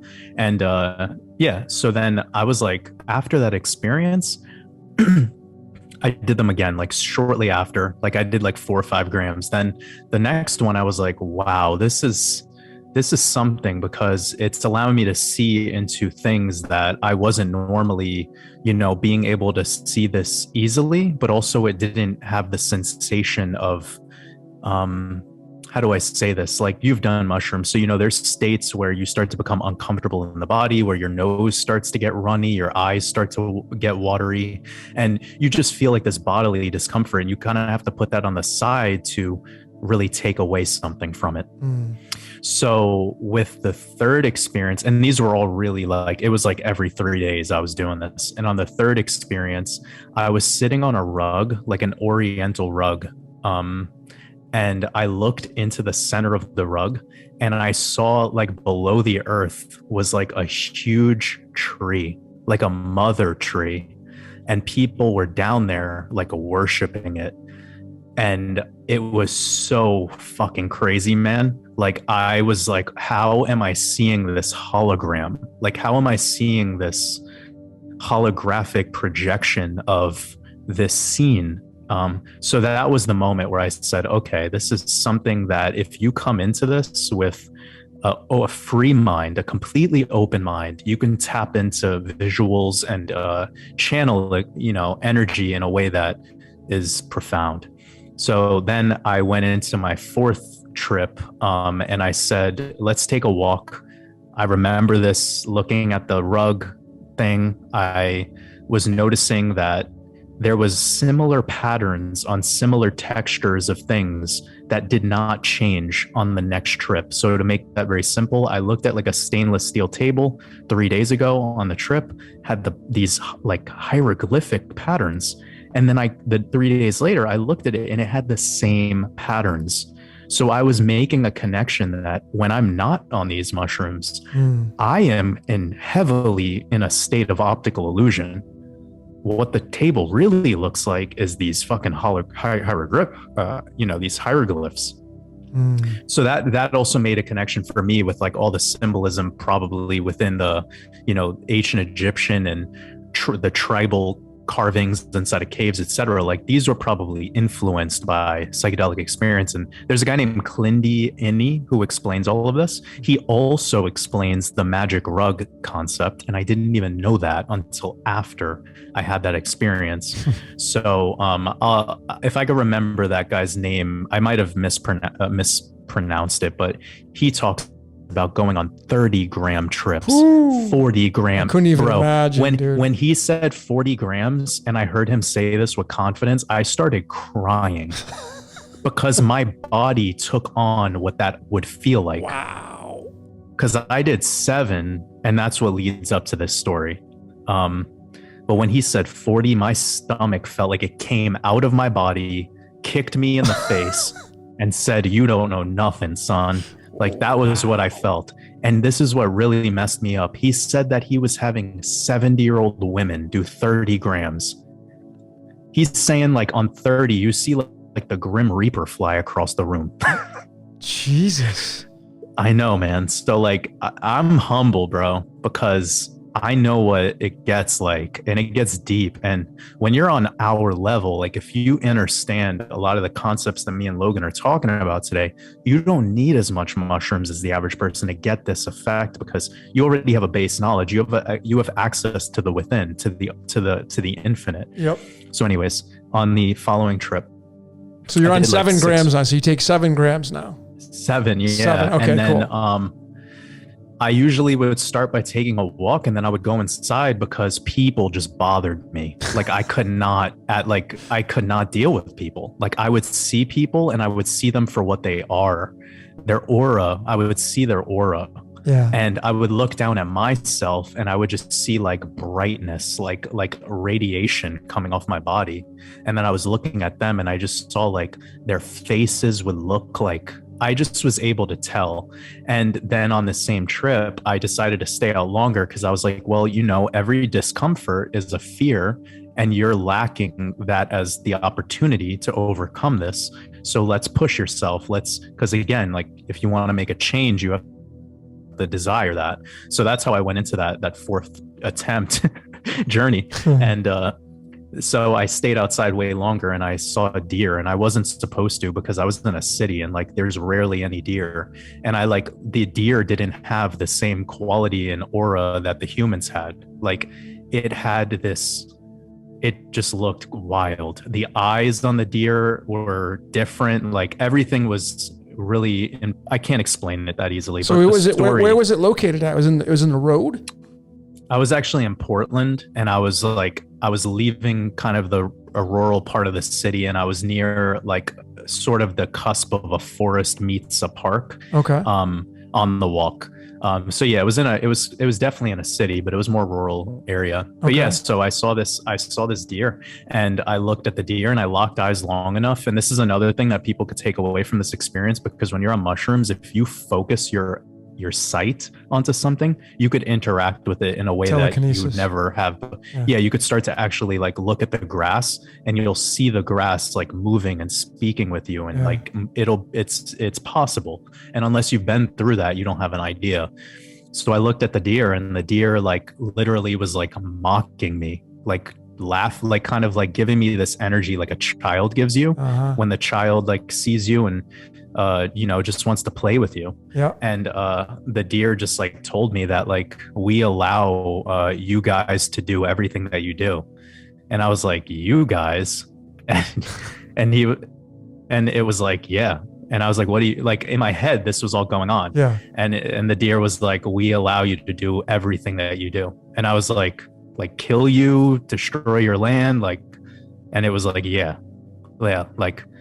And I'm like, so you could stop this? Like, you could prevent this from us doing this? And it was like, oh, easily. And I was just like, I just started fucking crying. Like, it was a lot. Wow. Because I'm like looking at a pure animal that seems harmless. You know what I'm saying? Like, it was like it didn't have that dominating force. And then it proved to me that we are thinking that we're doing something here that's dominating and controlling by making all these roads and buildings and houses. And it just totally like laughed at me. And it was like, you can kill us all day. You could destroy all of our land. You could do whatever you think you're doing. We allow you to do this. Yeah. And it was like it had this full in tune awareness of the simulation, of what it was. It had full awareness of itself. And then after I had that like emotional response, like I walked away from that with an energy of like, that was probably the biggest lesson I've ever learned in my life, ever to this day. I've never had a human give me more value than that. Yeah. So that was the most profound experience in my entire life, still to this day. Well, you want to talk about, ladies and gentlemen, an exchange of energy, man, to really kind of cap this off, this podcast. I mean, talk about an energy exchange. Maybe some of you have had an energy exchange with animals, such as what happened with Jordan. But that's how, when you told me that story for the first time hearing it was very inspiring. I mean, I've heard you say it now like 3 or 4 times, but obviously the first time was very much rewarding for me personally.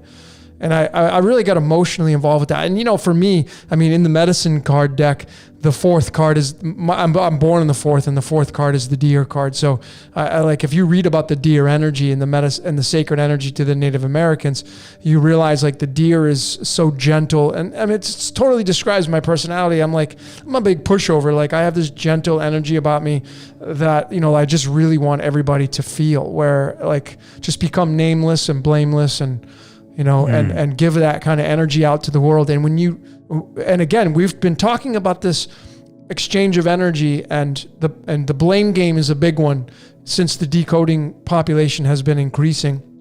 But again, the energy exchange, if you've made it this far now, I hope that all of you great decoders have released your symbiotic relationships with blaming organizations and energies, and taking on the adaptation and the realization that they're just doing their job. You may not like their job, you may not like their energy they're giving off, but you see, when you take back your gas, which you normally would be giving to them and getting angry, I haven't gone into the comments, but I've seen doing podcasts before, like just your avatar name.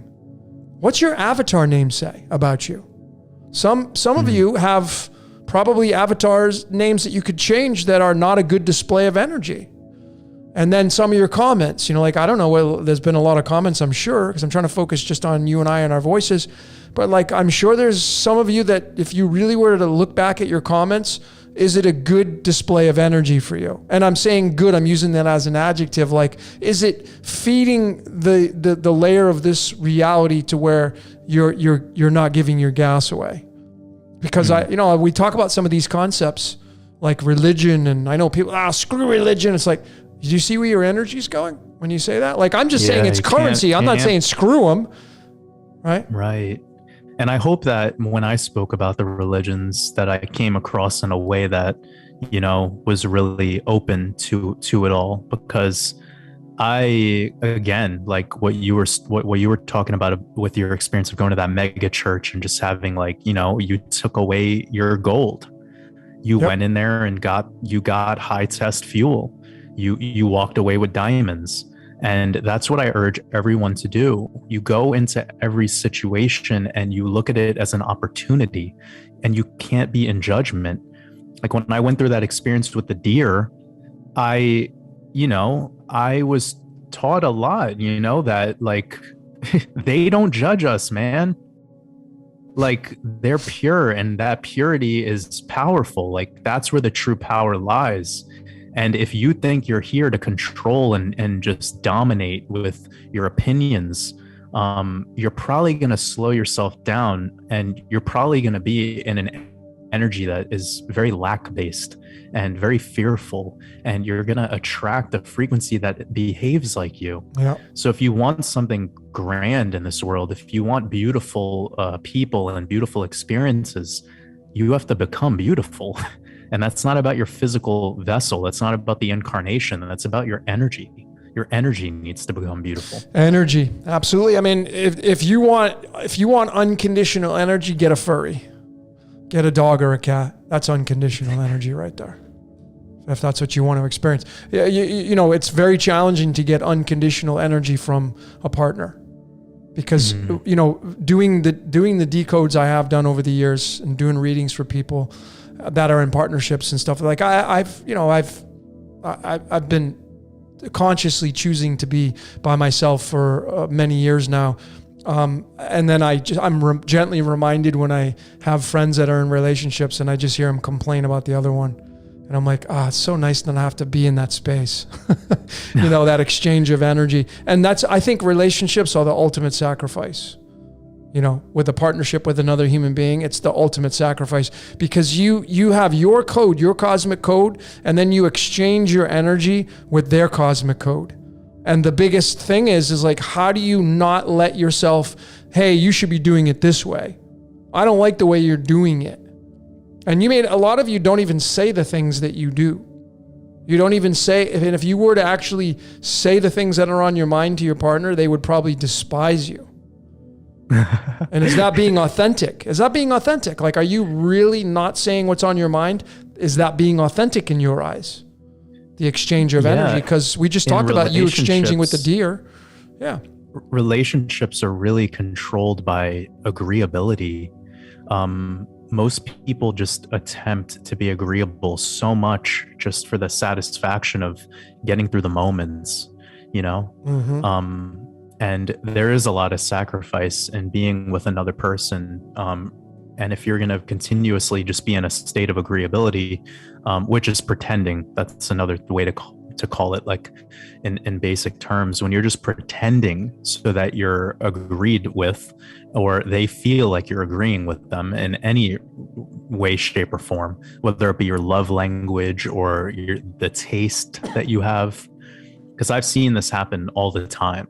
Like, people will date somebody and then change their whole way of life. And it's like, no, like, I think it's really beautiful to be with somebody that is different from you, that challenges you, that has something new to add to your reality. And if you're not going to allow their code, or you want to force them into your code, or if they feel like they need to change to be matching you, then that's not them embodying their pure essence. Mm-hmm. It's like going through the stage of being a caterpillar and then becoming a butterfly and then trying to become a fucking caterpillar again. Like, what are you doing? Like, you don't go from ice to water to vapor, then back to the ice cube. Yeah. You know, you and if you want to do life that way, then you either need to become an alchemist, you need to really know how to move that energy, you need to surround yourself by alchemists, or you really need to compromise. You will need to sacrifice an aspect of your reality in some way, shape, or form. And it's some people could take words like sacrifice and look at it solely for the negative, but it's not that. Again, this is from a state of neutrality. And man, I mean, we could talk about that, connections and relationships as a part of energy for a while too. I mean, that's just a whole other gambit, because this whole conversation was really surfaced around how to protect your energy, navigating your energy in all aspects, and finding the value in yourself, and how to place value in self. I just spoke about this on the last podcast I did yesterday, and it came to mind again just now. And I was saying that the reason why people are really beat down in life is because of the expectations they have in the value that they've placed externally. So people place their value in things like their investments or their girlfriend or the art they're creating. And as you do this, like as you start to do this, you really need to be ready for the response. I believe you brought it up a little bit earlier when you were talking about like creating and then getting ready for the comments, like if you're somebody who can't deal with that, or you don't know how to transmute, man, like it's going to be a suffering reaction for you. So get ready, and if you want to be in, a lot of people ask for things and they want to manifest, but once they get it, they just like don't know what to do with it. So that's what really separates the gods from the mortals. It's the ones who know how to utilize the power that is bestowed upon them. There's one thing to want the crown, there's another thing to wear that crown. And that is a fucking heavy. It's the crown of thorns. It digs into you and it leaves that scar tissue in the blood. And it's a role that not everyone is sent here to play. Yeah, no, for sure. I think there's a lot of things I don't say just because I know that people would take it the wrong way and out of context. So I refrain from saying certain things. Oh man, imagine me. The things that I say. Because people like, oh, are you leaving it out all on the table? When I do my decoding, ladies and gentlemen, I put it all on the table. My energy is dumped all out on the table. I don't leave anything away from my decodes, but my way I personally observe reality, there are certain things I just don't say because people would really take it out of context. You really would have to sit down and have a lengthy conversation about how I feel energy is exchanged and all that kind of stuff. But make no mistake about it, at any given moment of any given day, you are exchanging your energy. And I think what the comedy is I think where people, when I've been in sales a large portion of my life, and people are like, oh, I don't like salesmen. Well, you're a salesman or a saleswoman because every time you shake someone's hand and say, hi, my name's so-and-so, you're trying to sell yourself, right? That's just unconsciously being a salesperson.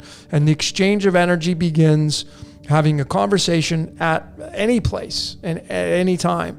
And if you're not shaking hands and out rubbing elbows with somebody at a mixer or party or whatever, you may be online leaving a comment behind on someone's post. And if you're not willing to entertain some of the comments you're going to get back, it's because it can be challenging. You get persecution.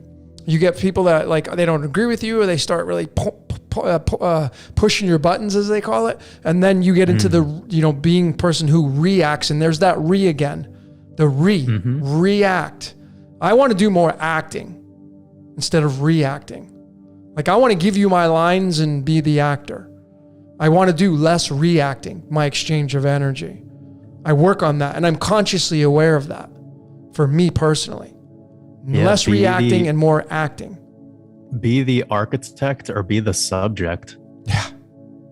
Yeah, there you go. And I like playing with the haters, like I'll play with them because I know that they want something. And if you don't give them what they want, but if you also give them love, which is the opposite thing that they expected, it hits them like a ton of bricks, and they have to be reminded almost about their behavior.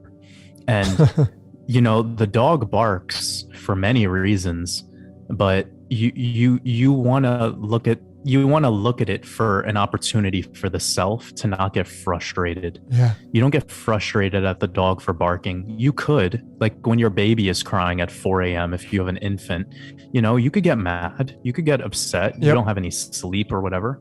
You could be like that. Yep. But like, what are you really getting out of that reaction? Like, what are you getting out of that? And sometimes when you leave your door or you open up this laptop or your cell phone, you have to get ready for the energy. And if you're not able to react to it, you're not able to actually deal with it, then it comes back to something we recently just spoke about. And I agree with what you brought up. I hear a lot of people that they talk about how they're lonely, they don't have anyone, especially in like the conscious community, because whatever, they feel like they're rare. You're not that rare. You just don't leave your house and you don't talk with anyone. You don't share your truth with the world. So who's there to hear you? Who's there to interact with you if you don't do anything? If you don't take any action, how do you know what the reaction to you will be? Yeah. So, everyone who wants a partner or wants a friend or wants somebody to show up in their life, but they don't want to do anything to allow a vessel for that energy to be captured. And the world, I think, is slowly moving into a reality where that'll become so rare to have organic one-on-one connection, or just connection with thinkers for that matter. Most of the world's conversations are people bouncing back and forth their fears and their drama. It's not their true pure thoughts. But anyways, with VR and metaverse and all of these new technological functions to allow this transhumanist future, I believe we're going to see purpose become at an all-time low. And it was because humanity was sold on a false purpose.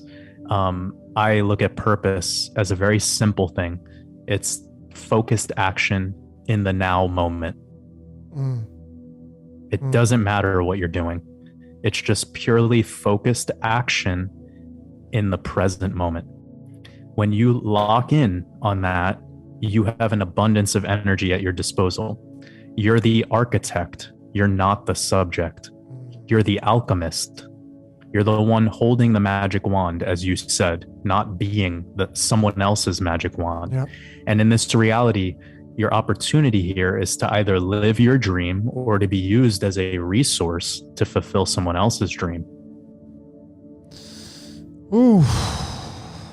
Yeah, man. Well, let's talk about energy. That was some nice energy right there. Well, I just hope all of you that are listening to this podcast, you're now going to, go about your day or your morning or whatever and really be conscious of being in the now moment. And okay, where's your energy going on a day-to-day basis? I once had a program which I may be revising soon, and it was called Mirror Me, and it was about when I was doing a lot of I was a life strategist, where I take anybody's life and I sit down with them and I analyze everything you're doing from A to Z, and then I mirror that and I show you like what your habits are, and your habits rule over you. Habits rule over me. So the constructs that you've adopted as your energy, because you're a walking torus field. You have all this information contained inside your torus field, your biofield, all your ideas, all your beliefs. It essentially is your energy source. You are this battery. And a lot of people don't realize what their energy is, what the energy they give off. So again, creating this diagram of like, okay, who do I talk to? Who do I hang out with? Who are my closest friends? Where do I live? What do I do for pleasure? What do I do for entertainment? What do I give my gas to? What am I giving my energy out to? What energy do I allow to come into my life? I don't think a lot of people are doing this, but I think we're moving towards this. these concepts, because if we're really in the Aquarian age, the Aquarian age is I know thyself. That's what the whole Aquarian age is, because it's the information age. So there's no excuses of like, well, I didn't know. And you can find anything and pretty much anything at the click of a button at this point. So there's no like, I didn't know, or no. But I think more and more people are disconnecting from the energy, the main energy source. And the more and more people that do that these empires, they end up falling. And then, you know, you're now, I mean, Jason from Archaics does a great job. He says, you know, the collective is going to move with or without you. And I totally agree with him on that. The main collective, because these are all archetypes. So the mainstream, like a news station is an archetype, and it needs your energy to survive, to get to their paychecks that they give out to all these newscasters. You end up paying them. You pay their salaries because you will tune into their broadcasts. So you may not send them a check, but your energy exchange is paying their salaries and their operation. So if you were willing to just disconnect from those and everybody did that, they wouldn't get their gas anymore. And that energy that you'd free up along with countless others, you'd take it back and you'd do something like we're doing with it today. Jordan and I have shared some space with you today, expressing how we feel energy works and the exchange of energy, to show you the machinations and to give you kind of a little bit of what we do on a day-to-day basis as well, maybe to inspire you. But it's all about influence, right, with this whole energy explain. And I think we should probably end it with this, Jordan. We've been going now for 2.5 hours. We could keep going for another 2.5. But the completion of let's talk about energy, I think that's what's really important. I would encourage all of you, like if you want to really know where your energy is going, sit down with a piece of paper and write it out. And you know, who do you hang out with? What do you do on a day-to-day basis? And then if you want to change that, go create a vision board. And that'll show you where your energy is going to flow to. And then pay attention to the vision board. Don't just conform to it. That's the big takeaway for me. What is your last kind of tidbits on this? Let's talk about energy. Well, yeah, I mean, I actually am in the process of creating a newer course called the Expansion Mastermind. And it's like a lot of these concepts that we're speaking about today are things that I've been, you know, just putting the pen to paper on, like zoning out, turning off everything that distracts me and just channeling in these ideas and these truths. And we actually spoke about a lot of things that are kind of the gems of the work. And you are bringing up a decode soon talking about lead into gold. And the intro for the Expansion Mastermind is going to be called The Alchemy of Self.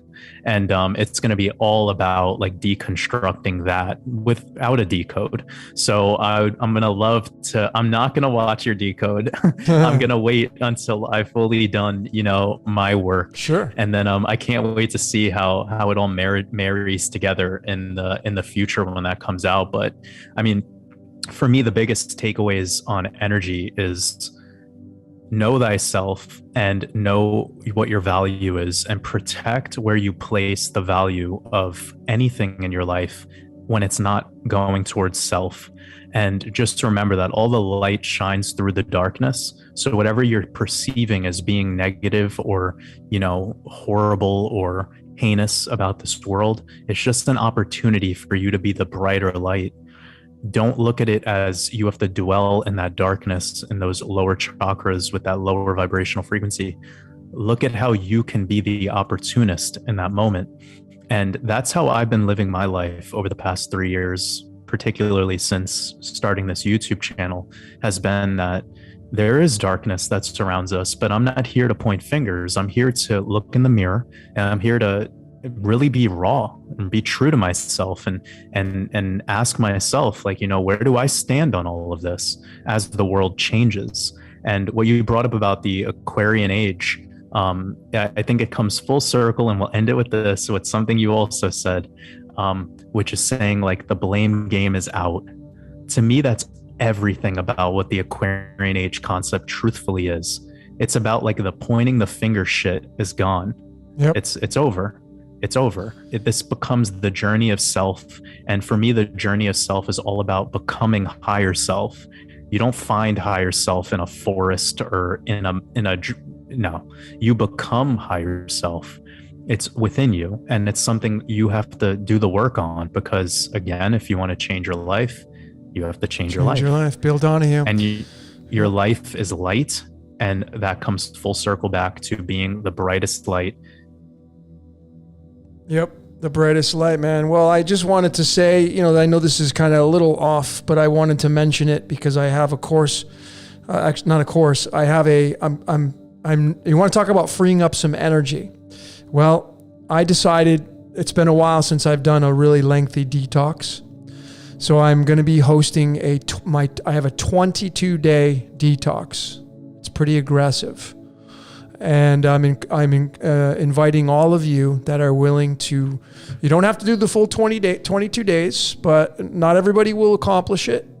But if you're willing to embark on this journey, I promise you that there will be some things in your life that will completely change, and not for the worse.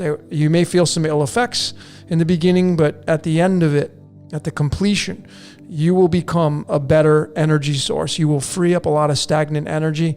So I'm going to be hosting this next month. I haven't picked a date out yet. It's my 22-day detox. I have a complete PDF that I send everybody with instructions, recipes. Everybody does the same thing. I have videos showing you how to do it. So there's no questions that will be unanswered. And I will be hosting a weekly Zoom, probably a few times a week. You'll be invited to come to that, to answer any questions, to encourage you, to keep you in the loop, and to just be the host. And I'm going to be doing it myself. I'm doing a 22-day because, my energy, I feel like it wants to be released. And you want to talk about a Kundalini rising, this is going to be it. So I'll be announcing that very soon on my channels. Again, it's just a freeing up of energy. I'm pretty excited to share, and there will be no cost. I'm doing this absolutely complimentary. Donations are welcome, but I'm not even going to put that on there. I just want to help people free up their energy, and this is going to be the physical release of a lot of Kundalini built up inside of you. So that's amazing, man. Thank you for talking about that. Yep. And definitely let me know whenever you get that going, and I'll share that with my community. Oh yeah, I would love for you to share it with everybody. I want to get this. I want to get it in the hundreds. I want to crash the Zoom server. When I bring people in, I want to get as many people, and I'll be hosting it and leading this up. So I welcome everybody that is interested. If you're interested in reducing your weight, we were talking about stagnant energy. I mean, this is all part of this. So I felt really compelled. If you're suffering from any kind of disease or ailments or sicknesses, detoxing is, in my opinion, one of the best ways you can eliminate some of these issues that you're having with yourself. So, all right. I completely agree, man. Yeah. I love that. And thank you for sharing that. And it's been such an amazing past couple of hours. I didn't even look at the clock. Yeah, it's been awesome. I just kept my screen blacked out and just kind of like zoned out with you. Yep. So yeah, man. Wow. It's amazing how time flies on these. And I think this was like our 5th podcast or something. This is our 8th podcast, I believe. Oh shit. No way. 8? Either our 7th or our 8th. Yeah. Oh my. Oh snap, man. Yeah. See, like that's crazy. That's crazy. Yeah. That's crazy. Yeah, man. Well, I mean, the 9th one is going to be special because 9 is the number of spatial infinity. It's everything. Humanitarianism, endings and completions. I tell you, I've always Let's do something special for the 9th one. Yeah, man. I've always had a big liking to radio. Like, I just kind of for you and I, the exchange that we have, and I know a lot of people have been saying this. I would love to, and I know maybe we'll create this in the future, but because I know we have different schedules, but it would be cool to do a weekly radio show with you, just you and I coming on each week, and getting this really professional setup, sponsorships to promote this, and all that kind of stuff. That'd be really cool. But if it doesn't happen, it doesn't. I'm not going to be attached to it. No expectations. But it'd be cool. Yeah, man. Well, I mean, I think we could do a monthly thing for sure. My schedule is like a little bit all over the place. I know it is. Yeah. Like I told you, I'm creating 2 new courses. But that expansion Mastermind 1 is going to be packaged along with another really exciting project that I'm doing that I've never done before. So I'm kind of adding more to my plate. Yeah. But I would love to lock down just like a monthly thing for you. I think that enough would be big, because when me and you get together, it's usually it's a lot. You know, it's something that if it was weekly, I feel like Yeah, it just true. wouldn't have that. It wouldn't have the zest. You know, it's kind of beautiful to do these and then have like a month or so go by and just think about the power that is kind of like being built up in the spaces in between. Yeah, no, you probably. I was thinking like, you know, a 40-minute show once a week would, you know, would not to go 2.5 hours, but I get it. I mean, but you and I have always just improv'd it, which is what we did today. I mean, you picked the topic this time and we rolled with it and we dropped a lot of energy bombs throughout the way. Yeah, man, you're picking the next one for number 9. Yeah, okay. I loved. We'll definitely probably pre-schedule this. Probably just call it, let's talk about the number 9. We'll probably just do it like that. Yeah. Perfect, man. Yeah. Well, I'm gonna let you go. Anyone who's listening to this, I love you all. I really appreciate all of you. Logan, much love. Yeah, man, this much was a love. blast. Yeah. And I appreciate you. And I'll be making sure to post this link in. I posted it already, but once this is over and the playback is posted, just let me know and I'll repost the Well, link. it'll automatically just go on my live. It'll be under my channel right away. So you can just repost, just copy and paste. All right, ladies and gentlemen. So thank you so very much from my heart and Jordan's heart to yours. Let's talk about energy. What's your energy? I hope you were able to level up and raise your frequency, raise your energy. I'm going to leave this as I left it, as I came into this. We're going to start with the great band Kiss, and the song, which I thought is very fitting, I Was Made for Loving You. That's energy exchange right there. All right, ladies and gentlemen, until next time, we will see you later.